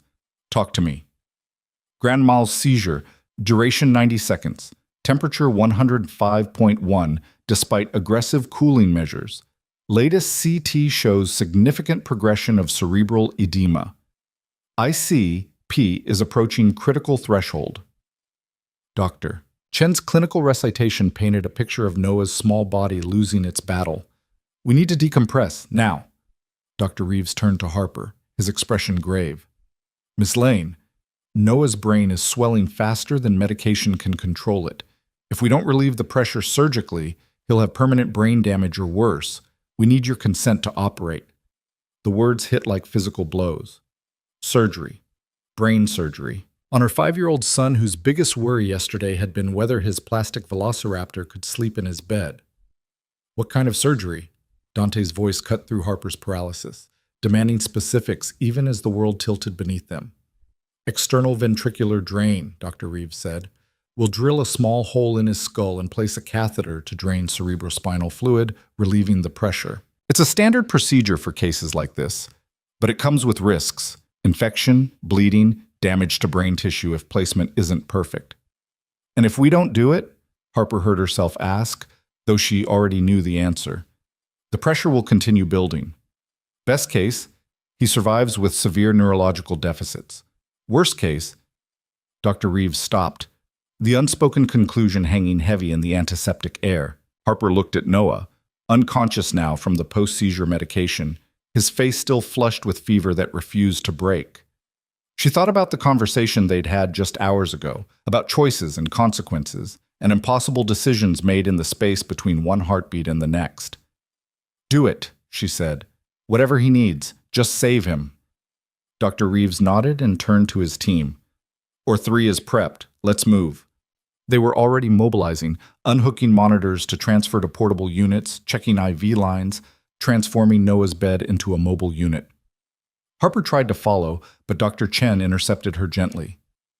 You can't come into the OR, the doctor said. But there's an observation gallery. You can watch from there. Watch. Watch strangers cut into her son's skull. Watch them drill through bone to reach the swollen tissue beneath. Watch and do nothing while they fought to save a life that had started inside her body 5 years ago. Dante's hand found hers, his fingers threading through hers with surprising gentleness. We'll watch together. They followed the medical team through corridors that Harper had barely noticed during their arrival.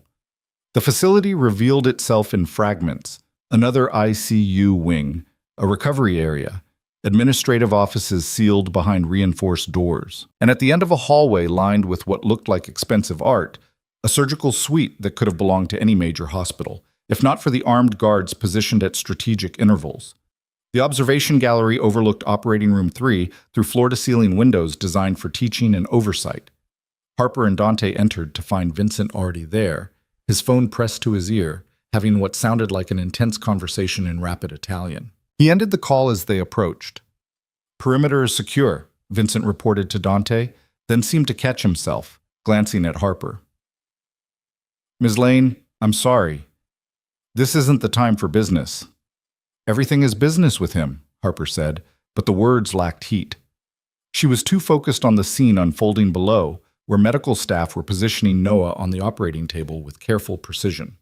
A surgical nurse began prepping Noah's head, shaving a small section of his dark hair. Harper's hand flew to her mouth, the visceral reality of what was about to happen suddenly overwhelming. They were going to cut into her baby's skull, were going to drill through bone and insert foreign objects into his brain, and she had consented to this, had authorized them to do it, because the alternative was watching him die. Dante's arm came around her shoulders, solid and warm. She should have shrugged him off, maintained the distance she'd fought so hard to preserve. Instead, she leaned into him, needing the support even as she hated needing it. He's strong, Dante said quietly.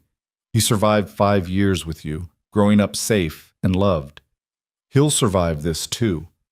You don't know that. Nobody knows that.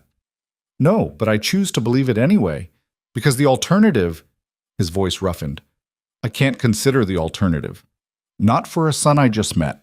Not when I haven't had the chance to teach him about the Jurassic period. The absurdity of the statement pulled a sound from Harper that was half sob, half laugh. Below them, the surgical team moved with choreographed efficiency. Dr. Reeves positioned himself at the head of the table, already examining the CT scans displayed on monitors positioned around the operating theater. An anesthesiologist made final adjustments to equipment that would keep Noah unconscious and breathing while strangers invaded his small body. We're ready to begin, Doctor. Reeves's voice came through speakers mounted in the observation gallery, making the initial incision. Harper forced herself to watch as the surgeon's hands moved with steady precision, cutting through skin to expose the skull beneath. Blood bloomed against white surgical drapes, immediately suctioned away by an assisting nurse. The clinical efficiency of it all made it seem almost routine, as if this happened every day and wasn't the most terrifying moment of Harper's entire existence. "Drilling now," Dr. Reeves narrated, apparently aware of their presence in the gallery. The drill's high-pitched whine penetrated even the soundproofed glass, making Harper flinch. "I can't watch this," she whispered, but she didn't look away. Couldn't look away. This was her son, her responsibility, her choice. If he had to endure it, she could witness it. Dante's phone buzzed. He glanced at it, his expression darkening. "Vincent, handle it." "What is it?" Harper asked, though part of her didn't want to know. Vincent moved to Dante's other side, keeping his voice low. "The Castellanos know we moved. They're putting pressure on our street operations, looking for leverage." "Now?" Harper turned on him, fury cutting through her fear. "Your enemies are making moves while your son is in surgery?"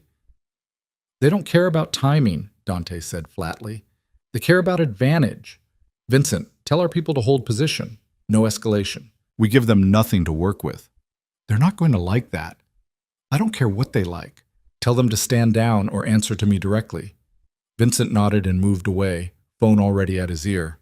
Harper stared at Dante, seeing the tension in his jaw, the way his hand had curled into a fist. "This is your world," she said quietly. "This is what I was protecting Noah from. Enemies who don't care that a 5-year-old is fighting for his life. People who see his crisis as an opportunity." "You're right." Dante met her eyes, not flinching from the accusation. "This is my world, and you did protect him from it for 5 years. But Harper, he's in it now whether we like it or not. The question isn't whether we can keep him isolated from it. We can't. The question is whether we can keep him safe within it. That's not—" "Catheter is in place," Dr. Reeves announced from below, cutting off Harper's response. "Beginning drainage now. ICP readings are, good. Pressure is dropping. We're getting the response we need." Relief made Harper's knees weak. She gripped the railing in front of the observation window, watching as fluid drained through the catheter they'd placed in Noah's skull. The monitors showed numbers she didn't understand, but which apparently satisfied the surgical team. Dr. Reeves made small adjustments, checking angles and placement with meticulous care. "His vitals are stabilizing," the anesthesiologist reported. "Heart rate coming down. Blood pressure normalizing." "Temperature, bitch?"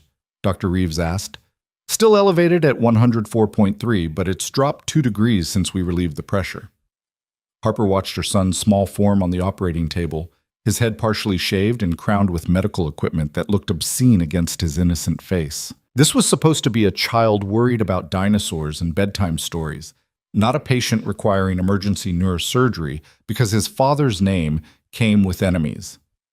"The drain will stay in place for several days," Dr. Reeves said, his hands continuing their precise work. "We'll need to monitor the fluid output, watch for signs of infection. But if his response continues like this, he should recover fully." Should, not would. Should, with all its implications of uncertainty and possibility and things that could still go wrong. "Can we—" Harper's voice cracked. She cleared her throat, tried again. "Can we see him when he's out?" "He'll go to the ICU for close monitoring. You can be with him there. But Ms. Lane, understand that he's going to look different. The drain, the bandages, the monitoring equipment. It can be shocking to see on someone you love, especially a child. I don't care how he looks. I just need to be with him." Dr. Reeves nodded, already closing the surgical site with careful sutures. The worst was over. Noah had survived the drilling, the catheter placement, the drainage. He was still sedated, still fighting infection, still dangerously ill. But he was alive, and the pressure that had been threatening to kill him was diminishing with each drop of fluid channeled away from his swollen brain. The surgery concluded with the same efficient choreography it had begun with. They wrapped Noah's head in sterile bandages, secured the external portion of the drainage catheter, and began the process of transitioning him from operating table to recovery bed. Dr. Reeves stripped off his surgical gloves, exchanging quiet words with his team before looking up at the observation gallery. Give us 20 minutes to get him settled in the ICU, he said through the speaker system. Then you can see him. Those 20 minutes stretched into eternity. Harper paced the small gallery, unable to sit, unable to stand still, unable to do anything except count seconds and imagine disasters. Dante made phone calls in low, terse Italian, apparently managing whatever crisis the Castellanos had triggered while also coordinating security updates. Vincent came and went, delivering information that Harper didn't listen to and didn't care about. Finally, a nurse appeared in the gallery doorway. You can see him now. They followed her back through the maze of corridors to the ICU, where Noah had been installed in the same room they'd left hours ago. But the peaceful child who'd asked about his father had been replaced by something that looked more machine than boy. The drainage catheter emerged from bandages wrapped around his head, connected to a collection bag that hung beside the bed. New monitors tracked new measurements. Additional IV lines delivered medications Harper couldn't name. "Oh, baby," Harper whispered, moving to his bedside. His face looked so small above the bandages, his skin still flushed with fever, but less dramatically than before. She wanted to touch him, to smooth his remaining hair, to offer comfort he couldn't feel. But she was terrified of disturbing something vital, of disrupting the delicate balance that was keeping him alive. "You can touch him," Dr. Chen said from her position at the monitoring station. "Gently. Research shows that parental contact helps, even when children are sedated." Harper's hand trembled as she touched Noah's cheek, careful to avoid the bandages and equipment. His skin was warm but not burning. His chest rose and fell with mechanical regularity, assisted by the ventilator they'd placed during surgery to protect his airway. "How long until he wakes up?" she asked. "We're keeping him sedated for at least 24 hours, doctor," Reeves said, entering the room with a tablet displaying what looked like surgical notes. "The brain needs time to recover from the trauma of the procedure. When we do wake him, it'll be gradual. We'll reduce sedation slowly and monitor his neurological response at each stage." "And the infection, the meningitis?" "Still fighting it, but the antibiotics are working, and now that we've relieved the pressure, his body can focus on killing the bacteria instead of trying to prevent his brain from herniating. The next 48 hours will tell us a lot." 48 hours. 2 days of watching and waiting and praying that a 5-year-old's body could withstand assault from infection and medical intervention. 2 days of living in this strange facility while enemies circled and security teams watched, and Harper tried to figure out what came after, assuming there was an after to figure out. Dante positioned himself on Noah's other side, his hand resting near his son's with the same careful uncertainty Harper felt. They stood like that, on opposite sides of a hospital bed, connected by the child between them and separated by everything else. "Vincent says the Castellanos backed off," Dante said quietly. "For now. Word got out about the surgery. Apparently even they have lines they won't cross." "How generous of them." "It's not generosity, it's calculation. Attacking a man while his son is in surgery would unite every other family against them. They can't afford that kind of solidarity among their enemies." Harper looked at him across Noah's unconscious form. "This is the world you're offering him, where even his medical crises have to be calculated for their strategic implications, where people decide whether to attack based on optics rather than basic human decency." "I'm not offering him anything. He's already in it. I didn't make that choice. You did, the moment you used my name in that emergency room." Dante's voice remained level, but Harper heard the edge beneath it. "You want to blame me for the world I built? Fine. I deserve that. But don't pretend you didn't bring him into it yourself when you had no other option." The accusation stung because it was true. Harper had run for 5 years, had built walls of distance and anonymity, had convinced herself that hiding was the same as safety. But when Noah's fever spiked and his consciousness slipped, she'd made the same calculation Dante would have made. Survival over secrecy, immediate crisis over long-term consequence. "I hate that you're right," she said quietly. "I hate that I am too." Dante's hand finally settled on Noah's, his large fingers dwarfing the small ones they covered. "But Harper, we can't change it now. We can only decide what happens next.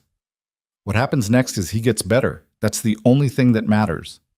"That's the only thing that matters right now," Dante corrected.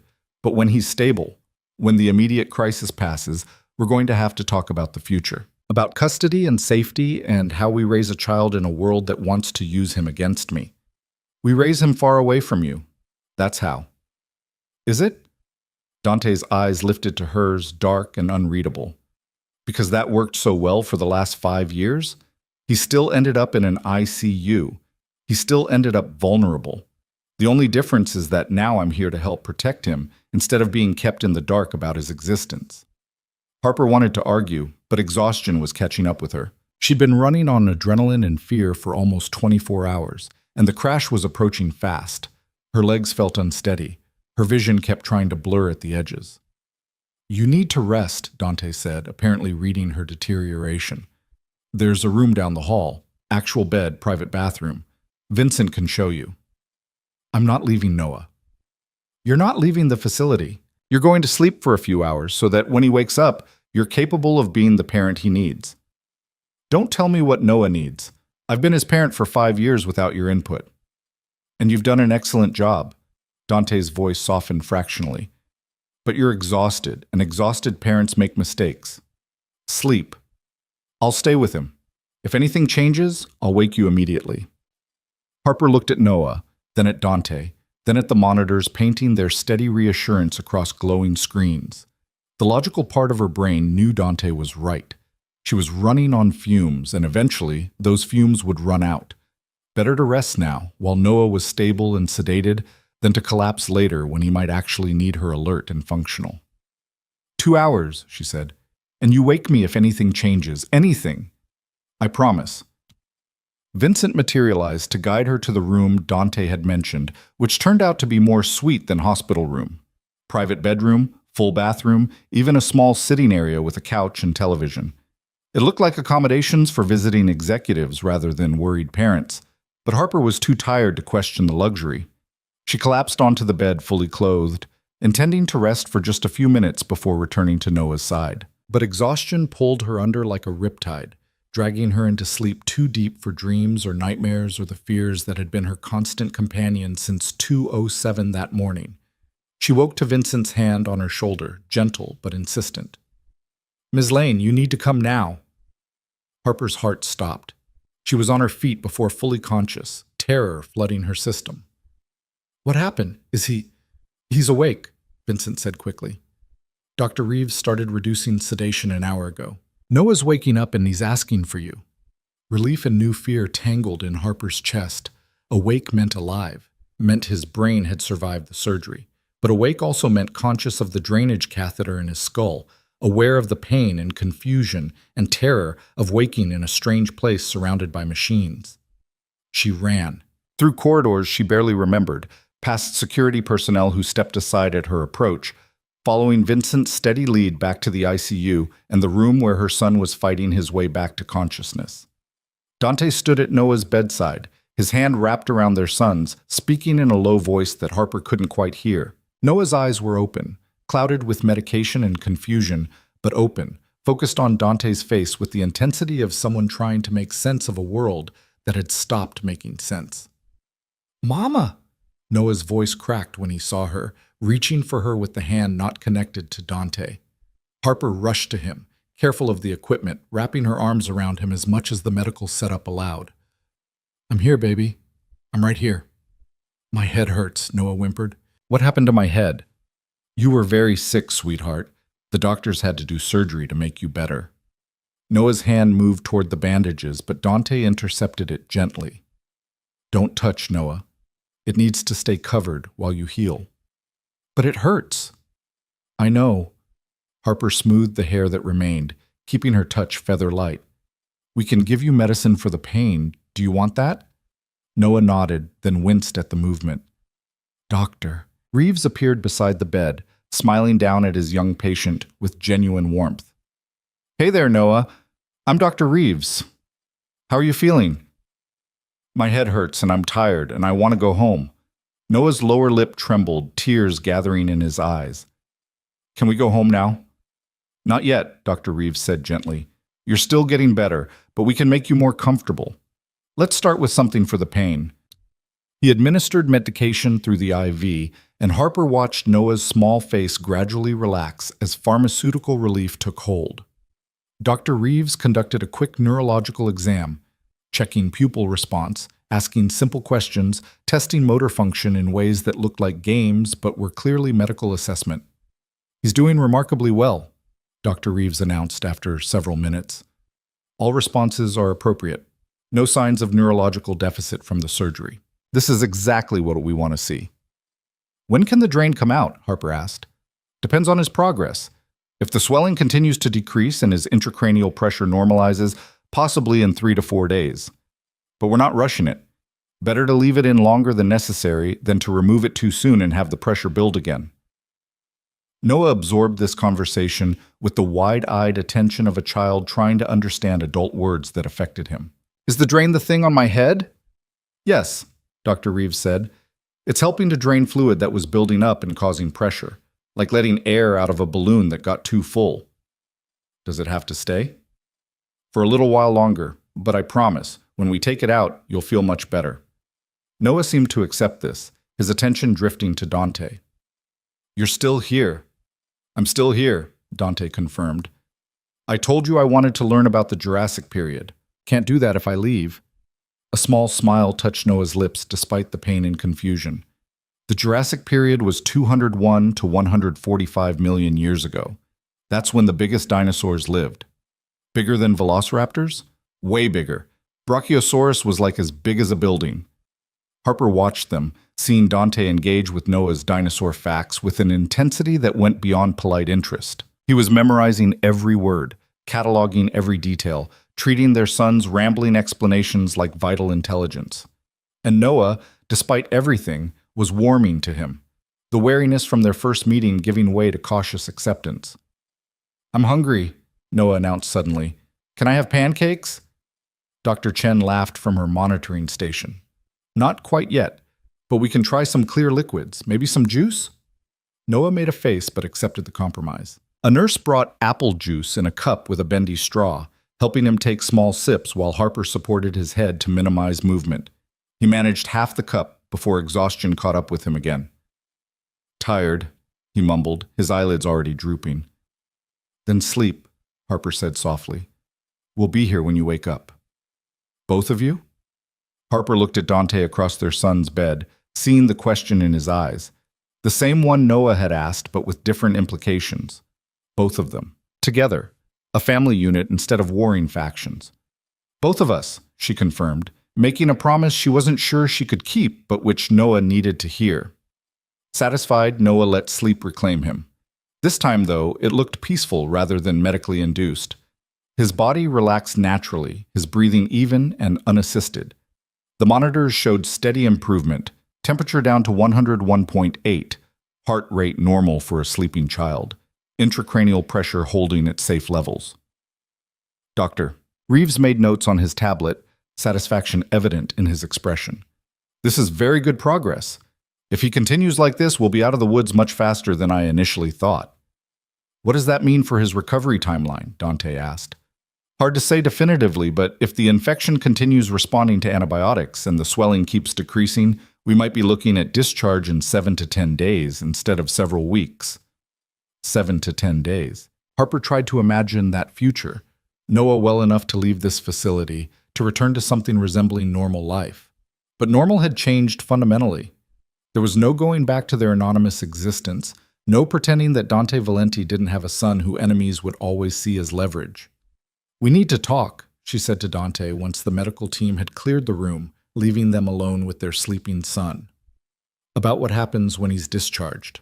I know. Dante's jaw tightened. But not here, not now.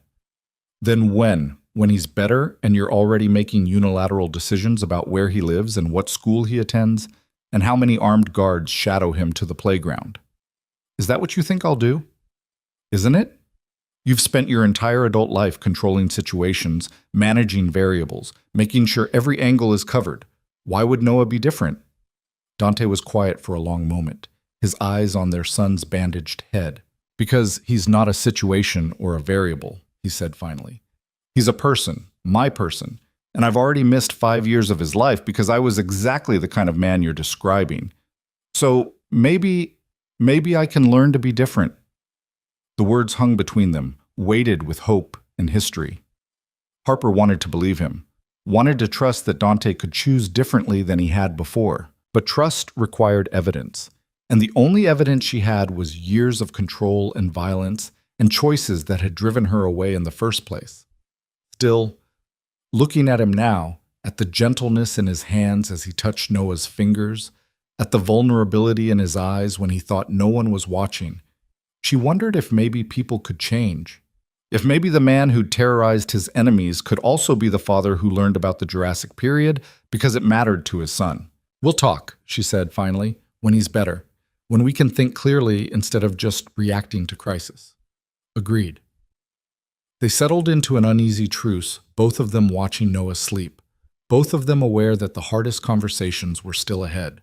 But for now, Noah was alive. He was improving, and that fragile victory would have to be enough to build on.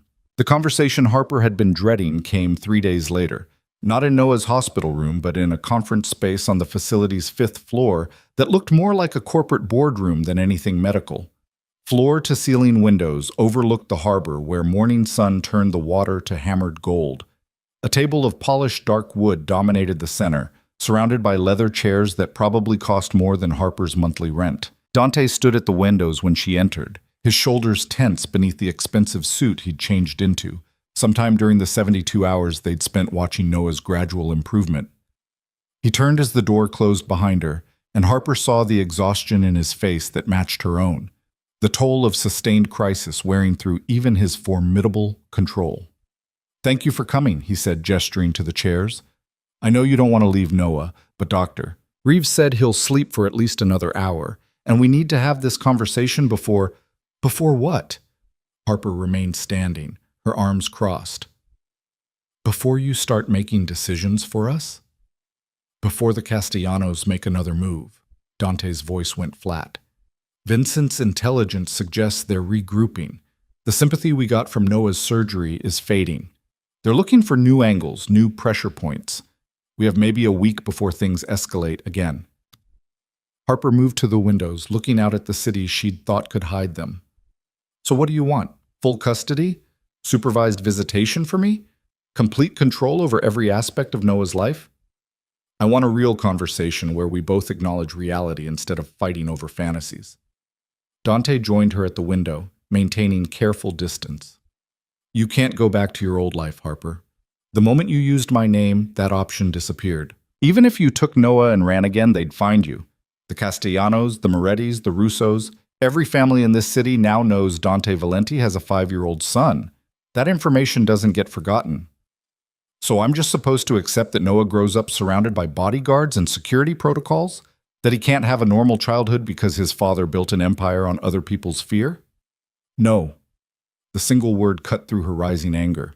"You're supposed to help me figure out how to give him the best childhood possible, within the constraints we can't change. And Harper, I'm not asking you to trust me blindly. I'm asking you to negotiate with me honestly." The word negotiate landed with unexpected weight. Harper turned to face him fully, seeing past the exhaustion to something that looked almost like vulnerability. "What are you offering to negotiate?" Dante moved to the conference table where a leather portfolio waited. He opened it, revealing documents that Harper recognized as legal contracts, the kind with dense text and official seals that meant binding agreements. "Shared legal custody," he said. "Equal decision-making authority on major issues, education, medical care, travel, religious upbringing. You maintain primary physical custody. Noah lives with you, attends school near you, keeps the stability and routine he's used to."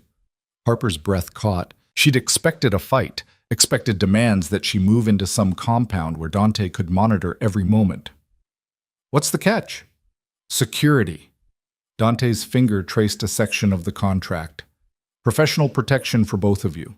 A detail that stays invisible when possible but responds when necessary. And before you argue, this isn't negotiable. The threats are real, Harper. I won't compromise Noah's safety or yours." "Invisible security?" Harper's voice dripped skepticism. "You mean men following us everywhere, watching everything we do?" "I mean professionals who maintain distance until danger appears. Who let Noah play at the park and go to school and have playdates like any other child, but who are there if someone tries to use him against me." Dante pulled out another document. "I've drafted protocols, rules for when they can intervene, limits on surveillance, privacy protections for your home. Vincent helped. He has experience with family security that doesn't suffocate." Harper took the documents, scanning text that was surprisingly specific. Geographic boundaries for active monitoring, restrictions on recording devices in private spaces, requirements for prior notification of security presence, except in genuine emergencies. It read less like imprisonment and more like carefully negotiated protection. "What about weapons?" she asked. "I don't want guns around Noah." "No weapons in his presence except in active threat situations," Dante agreed. "Security carries, but concealed and only deployed if absolutely necessary. That's already in the protocols, Section 4, Paragraph 2. Harper found the section, reading words that suggested Dante had actually thought about this beyond just controlling the situation. He'd considered her concerns, Noah's well-being, the balance between protection and normalcy. "School," she said, looking up from the documents. "I get to choose where he goes. No private academies behind walls and gates. Regular school where he can have regular friends." "Agreed, with one condition. The school has to meet basic security standards. Controlled access, visitor protocols, emergency procedures. But yes, regular school, public or private, your choice, as long as it's safe. And you don't get to veto my choice just because you don't like the security setup. I get to raise concerns. You get final say. But Harper, if I genuinely believe a school is too vulnerable, I'm going to push back. I need you to hear those concerns, even if you ultimately disagree." It was more reasonable than Harper had expected, which made her suspicious. "What about your business? Your world? How much of that touches Noah's life?" Dante was quiet for a long moment, his jaw working as he processed the question. "I can't change what I am overnight. The empire I've built. It provides the resources that keep Noah safe, that pay for security and medical care and everything else he needs. But, Harper, I've been thinking about the conversation we had in his hospital room, about the world I'm offering him. And you're right, the life I've lived, the choices I've made, they've created danger that Noah doesn't deserve. So I'm proposing changes." He pulled out another document, this one less formal, covered in handwritten notes. "Transition plan. Over the next 2 years, I move legitimate. Real estate development, legitimate import-export, venture capital. I keep the resources and connections, but lose the activities that create the worst threats." Harper stared at him, searching for the manipulation, the angle, the way this was actually a power play disguised as compromise. "You'd walk away from your empire for a son you just met?" "I'd transform it for a son I want to know." Dante's voice roughened. "For 5 years, I thought you left because I wasn't enough. Because something fundamental in me was broken beyond your ability to love. Then I learned you were pregnant when you ran, that you didn't leave because you stopped loving me. You left because you loved our son more." "Dante, let me finish." He held up a hand. "I've spent 3 days watching Noah wake up, listening to him talk about dinosaurs, seeing him look at me like I'm someone he wants to trust but isn't sure he should. And I realized something. You were right to run. The man I was 5 years ago would have tried to control you both, would have built higher walls instead of examining why you needed to escape in the first place. But I don't want to be that man anymore. I want to be someone Noah can be proud of, someone who doesn't just protect him, but also deserves him." The raw honesty in his voice cracked something in Harper's chest. She'd prepared for battle, for custody fights and legal warfare, and all the ways Dante could use his power to take Noah from her. She hadn't prepared for this. For vulnerability, for self-awareness, for what sounded uncomfortably like genuine change. "Words are easy," she said, fighting to maintain her armor. "Promises cost nothing. How do I know you'll actually follow through?" "You don't." Dante met her eyes steadily. "You have to take a leap of faith. But Harper, I'm offering you something in return. Legal protections, financial security, and most importantly, partnership instead of control. These contracts," he gestured to the documents spread across the table, "they're enforceable. If I violate the terms, you have legal recourse. I'm not asking you to trust my word. I'm asking you to trust a system that holds me accountable." Harper looked at the contracts again, seeing the careful construction of boundaries and protections. Shared custody with her maintaining primary residence. Equal decision-making, but with her input weighted on daily matters. Security protocols that protected without suffocating. Financial support that didn't come with strings attached. What about visitation? She asked. How often do you see him? As often as you'll allow, within reason. I'm proposing scheduled time, weekends, holidays, summer weeks, but also flexibility for the unscheduled moments. If Noah has a school play or a soccer game or just wants to show me something he learned, I want to be available. That's not how custody schedules work. You can't just show up whenever. I know. That's why I'm asking for your cooperation rather than demanding legal rights. I want to be Noah's father, not a visitation schedule. But I understand I have to earn that. So I'm willing to start with whatever structure makes you comfortable and build trust over time. The conference room door opened before Harper could respond. Vincent entered, his expression apologetic but urgent. Sorry to interrupt, but we have a situation. Dante's demeanor shifted instantly, exhaustion replaced by sharp focus. What kind? Castellano's men are at St. Catherine's. They're asking questions about Noah's discharge, what happened to him, where he went. Hospital administration is stonewalling, but it's making them suspicious. Harper's blood went cold. They're at the hospital, the one we left 3 days ago? They expected you to stay there, Vincent explained. When you disappeared, they assumed you'd surface eventually for discharge paperwork or to retrieve belongings. They've been watching. How many men? Dante asked. 4 that we've identified, probably more we haven't. They're getting aggressive, pressuring staff, implying consequences if information doesn't start flowing. Dante's jaw tightened. This ends now. Vincent, arrange a meeting, neutral ground. Tell Castellano I want to talk. Absolutely not. Harper moved between them, her fear transforming into fury. You are not walking into some meeting with the people who tried to use our sick son as leverage. I'm not walking in unprepared, but Harper, this doesn't stop unless we address it directly. They're escalating because they think they can. I need to make it clear they can't. By doing what? Threatening them? Starting a war? By negotiating. Dante's voice remained calm despite the tension radiating from him. By making it clear that going after Noah costs more than any potential gain, that I'm willing to make concessions in other areas, territory, business arrangements, whatever it takes, to establish him as permanently off limits. You'd give up territory for him? I'd give up everything for him. Dante said it simply, as if it were obvious. He's my son. Nothing else matters as much. Vincent cleared his throat. If you're serious about meeting Castellano, we need to move quickly. The longer his men harass hospital staff, the more attention this attracts. We don't want official investigation into Noah's disappearance from St. Catherine's. Dante turned to Harper. I need to handle this. But I won't if you fundamentally object. This is the kind of decision we're supposed to make together now. Harper wanted to object, wanted to keep Dante far away from dangerous meetings with dangerous men. But she also understood the reality they were living in. The Castellanos wouldn't stop unless given a reason to stop. And much as she hated it, Dante was right. Sometimes the only way through danger was directly into it. What guarantees do you have that this meeting doesn't turn violent? She asked. Neutral ground means neutral witnesses, Vincent said.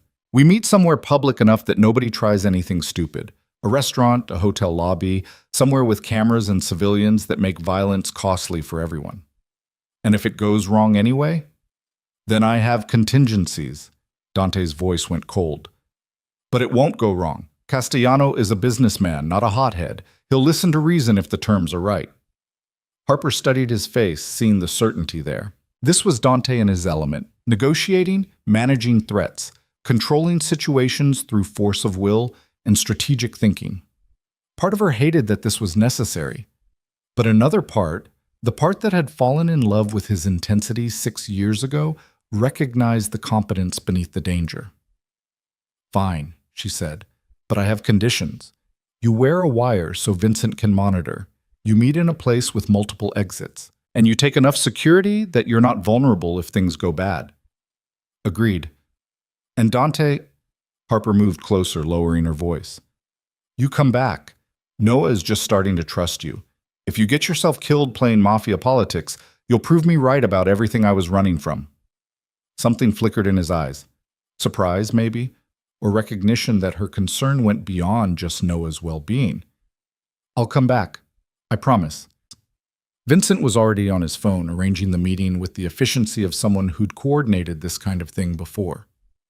Harper returned to Noah's room, finding him still asleep, his small chest rising and falling with the easy rhythm of healing. The drainage catheter remained in place, but Dr. Reeves had mentioned possibly removing it tomorrow if the pressure readings continued improving. She settled into the chair beside his bed, taking his hand carefully. "Your father is about to do something dangerous," she whispered to her sleeping son, "and I just gave him permission. I really hope we both survive the consequences." Noah stirred slightly but didn't wake.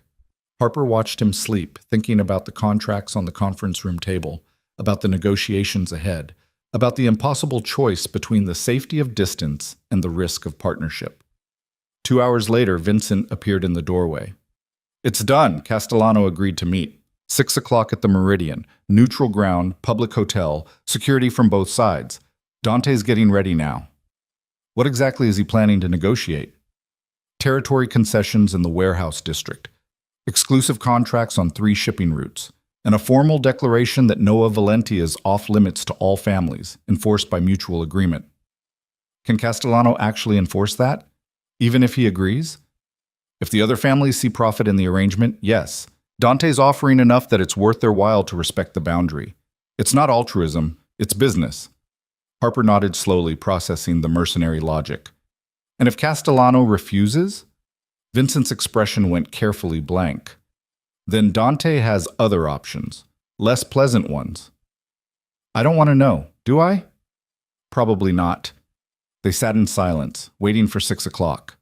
Noah woke briefly around 4, confused but calmer than previous wakings. Harper fed him ice chips and read to him from a picture book about dinosaurs that had somehow appeared on his bedside table. Dante's doing, she assumed, though he hadn't mentioned it. "Where's the tall man?" Noah asked, his words slightly slurred from lingering sedation. "He had to take care of something. He'll be back later. He promised to learn about the Jurassic period. He can't learn if he's not here. I'll make sure he knows that's important." Noah seemed satisfied with this answer, drifting back to sleep with the book clutched in his small hands. Harper checked the time. 5:30. Dante would be at the Meridian soon, sitting across from a man who'd tried to exploit Noah's medical crisis for leverage. Her phone buzzed. A message from a number she didn't recognize, but the words were clearly Dante's. "Meeting starting. Vincent is monitoring. Everything is fine." She typed back quickly. "It better be. Noah's expecting you to learn about the Jurassic period." The response came almost immediately. "Then I guess I better survive to take notes." Despite everything, Harper found herself smiling. The man who'd terrified her enough to make her run was texting her about dinosaur education requirements while negotiating with dangerous criminals. The cognitive dissonance was almost amusing. 30 minutes passed. 45. Harper divided her attention between Noah and her phone, waiting for updates that didn't come. Vincent had disappeared, presumably to monitor Dante's wire feed from somewhere with better equipment than Noah's hospital room offered. At 6:43, her phone buzzed again. "Deal struck. Castellano agreed to all terms. Noah is formally off limits, enforceable by majority family vote if violated. Heading back now." Relief flooded through Harper so intensely, her hands shook. She texted back, "What did it cost you?" "Less than he's worth. See you in 20 minutes. Those 20 minutes felt eternal. Harper watched Noah sleep, his face peaceful above the bandages that represented how close they'd come to losing him. She thought about the contracts waiting in the conference room, about the future they were tentatively constructing from crisis and compromise. When Dante finally appeared in the doorway, he looked exhausted but satisfied. A small bruise was forming on his jaw that hadn't been there before, suggesting the meeting hadn't been entirely peaceful despite his assurances. "You're bleeding," Harper said, noticing the split lip he'd been trying to hide. Castellano likes to make his points physically sometimes. "It's fine." "That's not fine. That's—" Harper stopped, hearing herself sound like a concerned partner rather than a wary co-parent. "What happened?" "He wanted to test my resolve, pushed me on whether I'd really enforce consequences if he violated the agreement. I pushed back. We reached an understanding." Dante moved to Noah's bedside, his expression softening as he looked at their sleeping son. "How's he doing?" "Better. Woke up asking for you. Said you promised to learn about the Jurassic period." I did promise that. Dante pulled the dinosaur book from Noah's slack grip, studying the cover. Guess I have homework. They stood there in companionable silence, the tension that had defined their previous interactions easing slightly.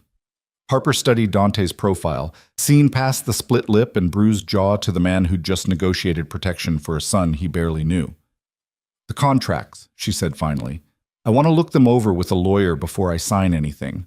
But Dante, if you actually follow through on what you're promising, the legitimate business transition, the shared custody, the respect for boundaries, I'm willing to try. Not for you, for Noah.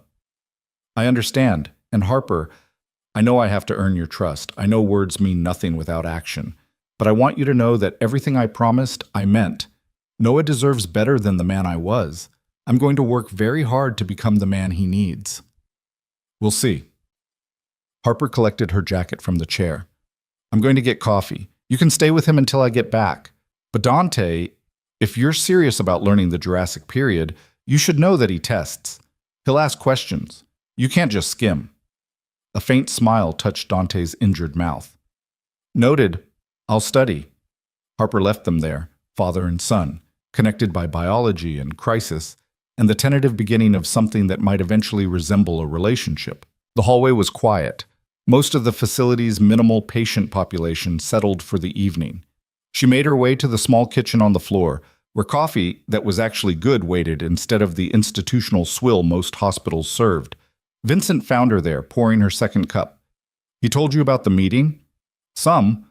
What did it actually cost him? The territory and shipping routes, how bad is that? Significant. He gave up holdings he spent years building. But Ms. Lane, you should understand something about Dante. He's brilliant at business, ruthless when necessary, capable of things that would horrify most people. But there are lines even he won't cross. Family is one of them. I saw what he did to families who crossed him. That's why I ran. I know, and he knows. But there's a difference between enemy families and his own. When Dante's father died, he promised to never let anyone hurt the people he loved the way his father was hurt. Noah being born, it activated something in him I haven't seen in years. Harper absorbed this, trying to reconcile the man who'd built an empire on fear with the father who'd promised to learn about dinosaurs. Can people really change that fundamentally? I think people can choose to be different, Vincent said carefully. Whether they sustain that choice over time, that's the harder question. But Ms. Lane, I've worked for Dante for 15 years. I've seen him make hard decisions, brutal decisions. I've never seen him look at anything the way he looks at Noah. That kind of love. It has the power to transform, if he lets it. Harper returned to Noah's room to find Dante exactly where she'd left him. The dinosaur book open on his lap, his phone out as he took actual notes about the Jurassic period. He looked up when she entered, something almost sheepish crossing his features. Did you know that velociraptors were actually much smaller than Jurassic Park portrayed them? And they probably had feathers? I did know that, yes. Noah has explained it approximately 200 times. He's going to test me on this, isn't he? Absolutely. He takes his dinosaurs very seriously. Dante returned to his notes with renewed focus, and Harper settled into her chair, sipping coffee and watching this strange domestic scene unfold. Outside, night was falling over the harbor. Inside, her son slept peacefully while his father studied prehistoric time periods with the same intensity he probably brought to criminal negotiations. The next morning brought news that made Harper's heart soar. Dr. Reeves announced that Noah's intracranial pressure had normalized enough to remove the drainage catheter. The procedure was quick, far less invasive than its placement had been, and Noah tolerated it with the remarkable resilience of children. "How does your head feel?" Harper asked, once the bandages had been changed and the catheter was gone. Noah touched the remaining bandages gently. "Still hurts, but better. Less weird." "That's good, sweetheart. You're healing." Over the next 3 days, Noah's improvement accelerated. The fever finally broke completely. The antibiotics finished their work, clearing the infection that had brought them to this crisis. Physical therapy helped him regain strength lost during days of sedation. And through it all, Dante was there, learning about dinosaurs, playing careful games that didn't require too much movement, reading stories, and slowly building a relationship with the son he'd never expected to have. Harper watched their interactions with careful attention, looking for signs of the control she'd run from. But Dante seemed genuinely committed to letting Noah set the pace. When Noah wanted space, Dante gave it. When Noah wanted attention, Dante provided it without overwhelming him. He asked permission before making decisions, deferred to Harper on medical matters, and slowly earned Noah's trust through consistency rather than grand gestures. On the 7th day after surgery, Dr. Reeves delivered the news they'd been waiting for. "I think we can discharge Noah tomorrow. He's exceeded all our recovery benchmarks. The infection is completely cleared. The surgical site is healing beautifully. There's no reason to keep him here longer." "Tomorrow," Harper repeated, the word heavy with implications. Tomorrow meant leaving the protected bubble of the facility. Tomorrow meant returning to the world where Dante's enemies knew about Noah. Tomorrow meant deciding whether the contracts and promises would actually translate into workable reality. That evening, after Noah had fallen asleep, Harper and Dante finally finished the conversation they'd started in the conference room a week ago. They sat in that same space, contracts spread across the table, and worked through every detail with the focus of people who understood that words on paper mattered. Harper's lawyer, hastily hired but thorough, had reviewed everything and suggested modifications. Dante agreed to most of them. They negotiated custody schedules, decision-making protocols, financial arrangements, and security procedures with the kind of detailed attention that transformed abstract promises into enforceable agreements. "Education decisions require mutual consent," Harper's lawyer read from the modified contract. "But in case of deadlock, Harper Lane's preference prevails for children under age 10, after which neutral mediation is required." "Agreed," Dante said. "Medical decisions follow the same pattern, except in emergencies where either parent can authorize necessary treatment." "Agreed." Noah Valenti maintains primary residence with Harper Lane at an address of her choosing, subject to security assessment and reasonable accommodation of protective measures. Harper looked at Dante across the table. "Define reasonable accommodation." "Security can evaluate the property, suggest improvements, install necessary equipment, but they can't demand you move to a fortress. If they say your chosen home isn't defensible, we negotiate solutions that work for both safety and your autonomy. And if we can't agree, then we bring in a neutral security consultant, someone neither of us employs, to make recommendations we both commit to following." The negotiations continued until well past midnight, hammering out details that would govern their co-parenting relationship for years to come. When they finally finished, Harper had a contract that protected Noah's well-being while preserving her authority as his primary parent. Dante had legally enforceable access to his son and the ability to provide protection without demanding control. "There's one more thing," Dante said as they prepared to sign, "something that's not in the contracts because it can't be reduced to legal language." "What?" "I want to apologize for being the kind of man you had to run from, for building a life that made you feel like hiding our son was the only way to keep him safe. I can't change the past, but Harper, I need you to know I understand why you left. And I don't blame you for it." The apology landed unexpectedly, cracking open emotions Harper had been carefully containing. "I'm sorry too," she said quietly, "for not telling you about the pregnancy, for depriving you of 5 years with Noah. I convinced myself I was protecting him, but I also robbed you both of time you can't get back. We both did what we thought we had to do. Now we get to choose differently." They signed the contracts as dawn broke over the harbor, witnessed by Harper's lawyer and Vincent. Legal and binding, the papers transformed crisis-driven promises into enforceable reality. Whatever happened next, they had structure, they had boundaries. They had a framework for building something that might eventually resemble a functional co-parenting relationship. The next morning, Dr. Reeves conducted a final examination and officially discharged Noah. "Keep the incision site clean and dry. Watch for signs of infection. Redness, swelling, fever. He'll need follow-up appointments in 1 week, 2 weeks, and 6 weeks. Any questions?" Harper had 1,000 questions, but none that Dr. Reeves could answer. How did she navigate co-parenting with a former crime boss? How did she balance Noah's need for normalcy with legitimate security concerns? How did she build a life that accommodated Dante's presence without letting him consume everything? "No questions," she said. "Thank you for everything." They left the facility in daylight this time. No urgent transport through pre-dawn streets. Noah wore the clothes Dante had somehow procured. His favorite dinosaur shirt and comfortable pants that hadn't been in Harper's hasty hospital bag. He walked between them, holding both their hands, chattering about wanting to see his plastic velociraptor and sleep in his own bed and tell his friends about the adventure he'd had. The car Dante had arranged was equipped with car seats that met current safety standards and enough security features to probably withstand a small explosion. But it looked normal from the outside, just a family vehicle, nothing that screamed protection detail. Vincent drove, with two security cars maintaining invisible distance ahead and behind. They headed toward the address Harper had finally given Dante, the small apartment in a decent neighborhood where she and Noah had lived for the past 3 years. It's not much, Harper warned as they approached. 2 bedrooms, 1 bathroom, no fancy security setup. It's where Noah feels safe, Dante said. That makes it perfect. The apartment was exactly as she'd left it 8 days ago when Noah's fever had spiked. Dishes in the sink, Noah's toys scattered across the living room floor, the blue velociraptor waiting on his pillow exactly where he'd left it. Noah ran to his room with a delighted cry, emerging seconds later clutching his beloved dinosaur.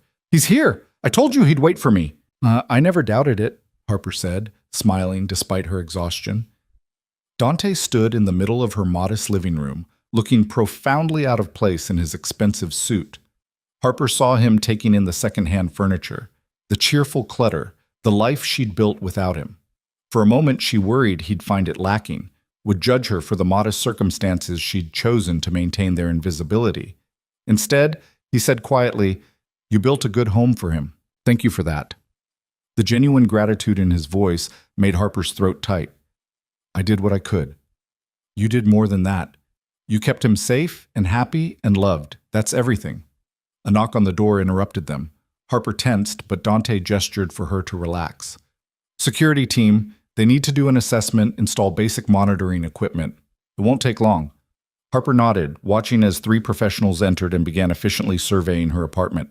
They installed cameras at entry points, upgraded her locks, placed motion sensors in strategic locations. Within an hour, they transformed her home into something significantly more secure without making it feel like a fortress. "The system connects to our monitoring center," the team leader explained to Harper, "but you have full control. You can turn it off whenever you want privacy. The cameras only activate if the perimeter is breached. And per Mr. Valenti's instructions, nothing records inside except in the event of an actual break-in." Harper appreciated the careful respect for her autonomy, the adherence to the privacy protections they'd negotiated in the contracts. "Thank you." The team left. Vincent departed shortly after, leaving Harper and Dante alone with Noah, who was showing his plastic dinosaur collection to Dante with the seriousness of a museum curator. "This one is a pteranodon, which technically isn't a dinosaur because it's a flying reptile, and this one is a triceratops from the Cretaceous period, which came after the Jurassic period. And this one..."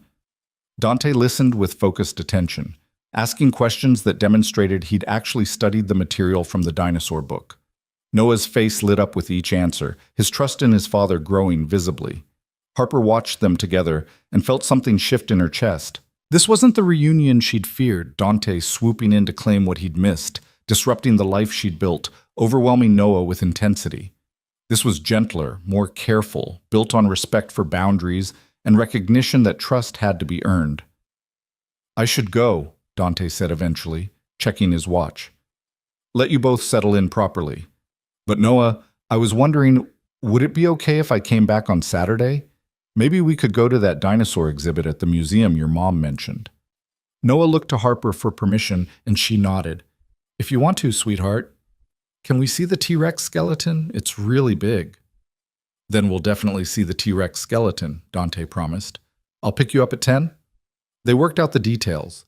Dante would come to the apartment, spend the day with Noah at the museum, and lunch afterward, return him by 5. Their first official custody exchange, governed by the contracts they'd signed but softened by the relationship slowly building between them. At the door, Dante paused. "Harper, I know this is strange. I know we're figuring it out as we go. But thank you for giving me this chance. Thank Noah. He's the one who decided you were worth knowing. I won't let him down. See that you don't. Because if you do, contracts or not, I'll make sure you regret it. Dante's smile was faint but genuine. I wouldn't expect anything less. He left, and Harper locked the door behind him, engaging the new security system. She found Noah in his room, the blue velociraptor clutched close, his eyes already drooping with exhaustion, despite it being only early afternoon. Mama? Is he really going to come back on Saturday? He really is, baby. And he's really my daddy? For keeps? Harper settled beside him on the small bed, brushing his hair back from the healing incision site. Yes, sweetheart. For keeps. Good. Noah yawned, burrowing into his familiar pillow. I like him. He's not as scary as his eyes make him look. No, Harper agreed softly. I don't think he is. She stayed until Noah fell asleep, then moved to the living room where her phone waited with a dozen messages from concerned friends who'd covered for her at work, managed her absence, worried about the medical emergency that had consumed the past week and a half. She answered them carefully, explaining that Noah was recovering from meningitis, that he'd needed surgery but was healing well, that they were home now, and okay. She didn't mention Dante, didn't explain about custody agreements or security installations or the fundamental shift in their lives. That would come later, when she'd figured out how to explain it to herself. Saturday arrived with the inevitability of tides. Harper spent the morning in a state of controlled anxiety, cleaning an already clean apartment, double-checking Noah's bag, trying not to hover as her son got ready to spend the day with a father he barely knew.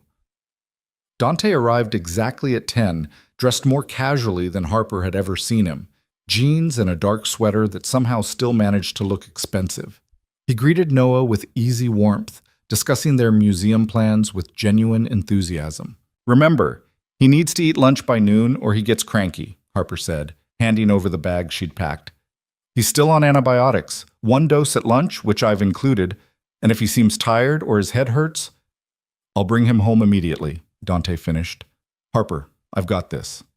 I promise.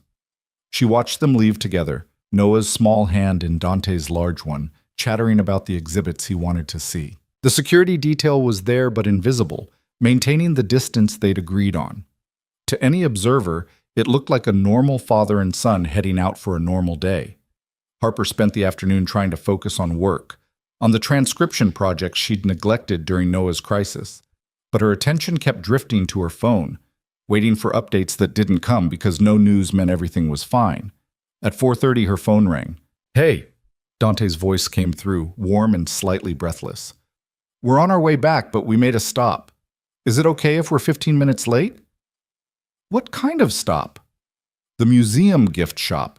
Noah found a book about the Cretaceous period. I want to get it for him, but I figured I should check with you first about gifts. The fact that he'd asked, rather than just buying whatever Noah wanted, spoke to their negotiations about presenting a united front. The book is fine, but Dante, you can't buy him everything he looks at twice. I know, this one is special. He's been talking about it the whole way home, something about how the Cretaceous period doesn't get enough attention compared to the Jurassic. Despite her anxiety, Harper smiled. Get the book, but let's establish some guidelines for future gifts.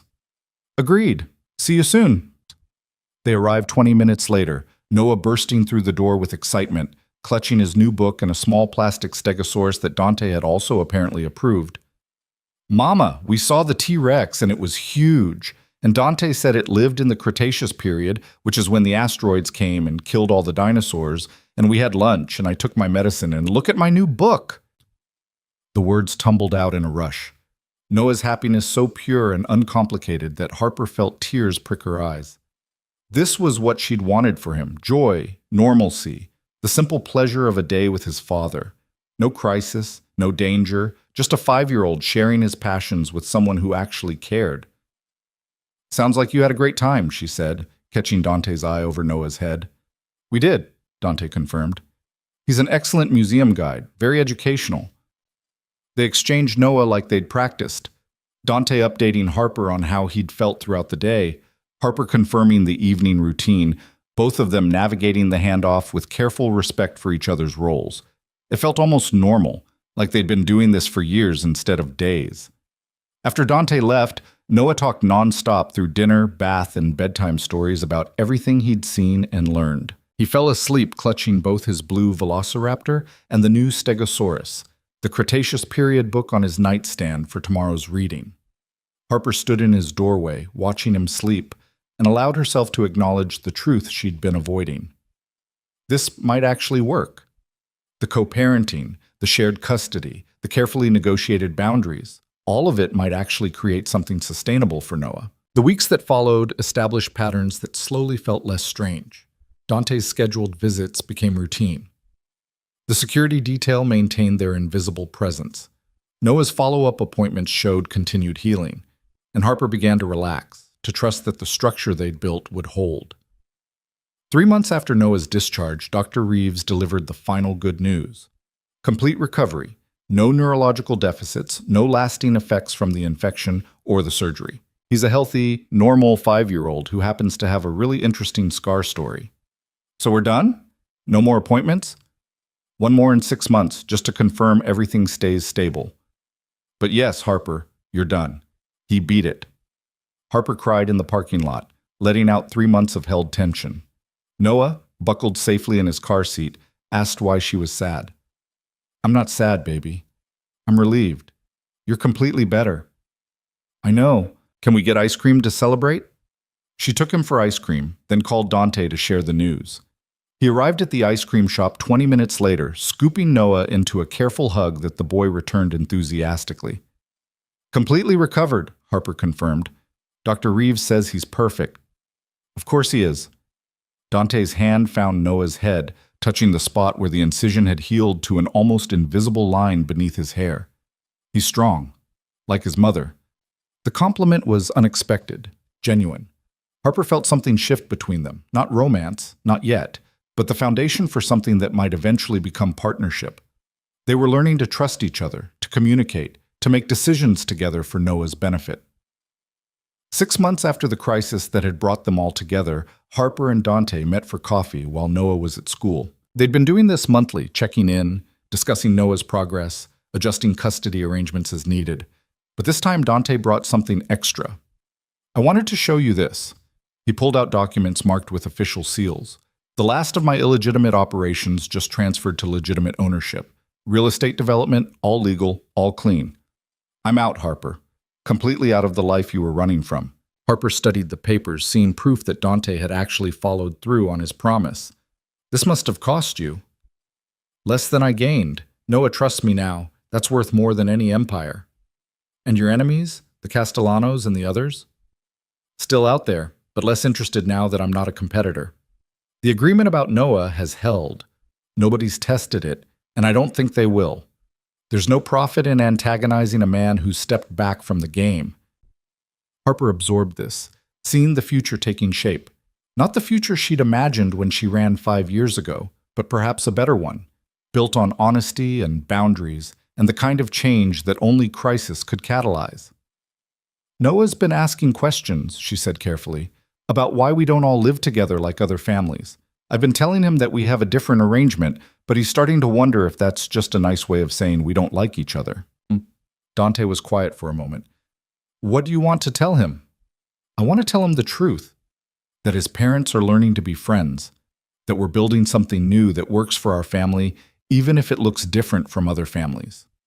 But Dante, I also need to be honest with you. I don't know if we can ever be more than co-parents. There's too much history, too much hurt. I know, and I'm not asking for more than you can give. If co-parents and friends is what we become, that's enough. Noah has 2 parents who love him and who can work together for his well-being. That's more than a lot of kids have. It was the right answer, mature and selfless. Harper found herself studying Dante's face, seeing the changes 3 months had wrought. Less tension in his shoulders, fewer shadows in his eyes. The look of a man who'd chosen to become someone different and was discovering that the choice suited him. Maybe we start with friends, she said carefully, and see where it goes from there. Dante's smile was cautious but genuine. I'd like that. They finished their coffee, making plans for Noah's upcoming 6th birthday, a party at the Dinosaur Museum, complete with both parents present and presenting a united front. It would be the first major milestone they'd celebrate together, the first public acknowledgement of their unconventional family structure. The party arrived with perfect spring weather, Noah's friends from school attended, along with a few carefully vetted security personnel who blended into the crowd as museum volunteers. Harper and Dante worked together seamlessly, managing logistics and crowd control, and the chaos of 15 excited 5- and 6-year-olds learning about prehistoric creatures. "This is nice," Dante said during a quiet moment, while Noah led his friends on an expedition to find the Triceratops. "Normal. The kind of thing I never thought I'd get to experience." "You're good at it," Harper admitted. "Better than I expected." "I have a good teacher." His eyes found hers, warm with something that looked like hope.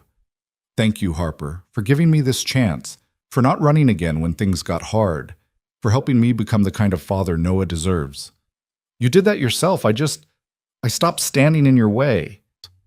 They stood together, watching their son explain dinosaur facts to his enthralled audience, and Harper felt the last of her armor finally crack open. This was their family now. Unconventional, carefully constructed, built on the wreckage of crisis and the foundation of change. It wasn't what she'd imagined when she'd run 5 years ago. But looking at Noah's joy, at Dante's transformation, at the future spreading before them with unexpected possibility, Harper thought maybe it was better. The party ended with Noah exhausted and happy, clutching new dinosaur books and toys, chattering about the best birthday ever. Dante drove them home, helped carry Noah upstairs when he fell asleep in the car, and stood in Harper's living room looking like he belonged there. "I should go," he said, but he didn't move toward the door. "Or you could stay," Harper heard herself say. "For dinner. Nothing fancy, just the three of us. If you want." Dante's expression shifted through surprise to something that looked like gratitude. "I'd like that very much." They cooked together while Noah napped off his birthday excitement, moving around Harper's small kitchen with surprising coordination. They talked about Noah's upcoming school year, about Dante's legitimate business ventures, about the therapy both of them had started to process their past and build healthier futures. When Noah woke, they ate dinner as a family. Pasta and laughter, and the easy comfort of people learning to trust each other. It wasn't romance, not yet, but it was partnership, friendship, the foundation for something that might eventually become more. After dinner, Dante helped with bedtime, reading stories about the Cretaceous period, answering Noah's endless questions, tucking him in with the kind of gentle care that spoke to practice and genuine love. "Daddy?" Noah asked as Dante turned to leave. It was the first time he'd used the word. Dante froze, something raw crossing his features. "Yes? Are you and Mama going to get married again?" The question hung in the air, innocent and complicated. Harper appeared in the doorway, having heard it from the hallway. "We're not sure yet, buddy," Dante said honestly. "But we both love you very much, and we're learning to be a family. That's what matters." "Okay. I just wanted to know." Noah yawned, already drifting towards sleep. "I like having a daddy." "I like being your daddy." They left him sleeping, moving to the living room where the question still lingered between them. Harper poured wine, handing Dante a glass, and they sat on opposite ends of her couch in comfortable silence. "I wasn't expecting that question," Harper said finally. "Neither was I. But Harper, I want you to know I'm not pressuring you toward anything. If we stay co-parents and friends for the rest of our lives, that's enough. But what if it could be more?" Harper turned to face him, seeing her own uncertainty reflected in his eyes. "What if we actually tried? Not rushing, not forcing it, just seeing if the people we've become can build something the people we were couldn't." Dante set down his wine glass carefully. "Are you saying what I think you're saying? I'm saying maybe we start over. Maybe we actually date like normal people who want to get to know each other. Maybe we see if there's something worth building beyond co-parenting. And if there's not, if we try and discover we're better as friends, at least we'll know." "I'd like that." Dante's voice was rough with emotion. "I'd like that very much. But Harper, you need to understand. I'm not the man you married 6 years ago. I've changed, but I'm not perfect. I still make mistakes. I still have to actively choose to do things differently. I've changed too. I'm not the woman who ran because she was too afraid to fight for what she needed.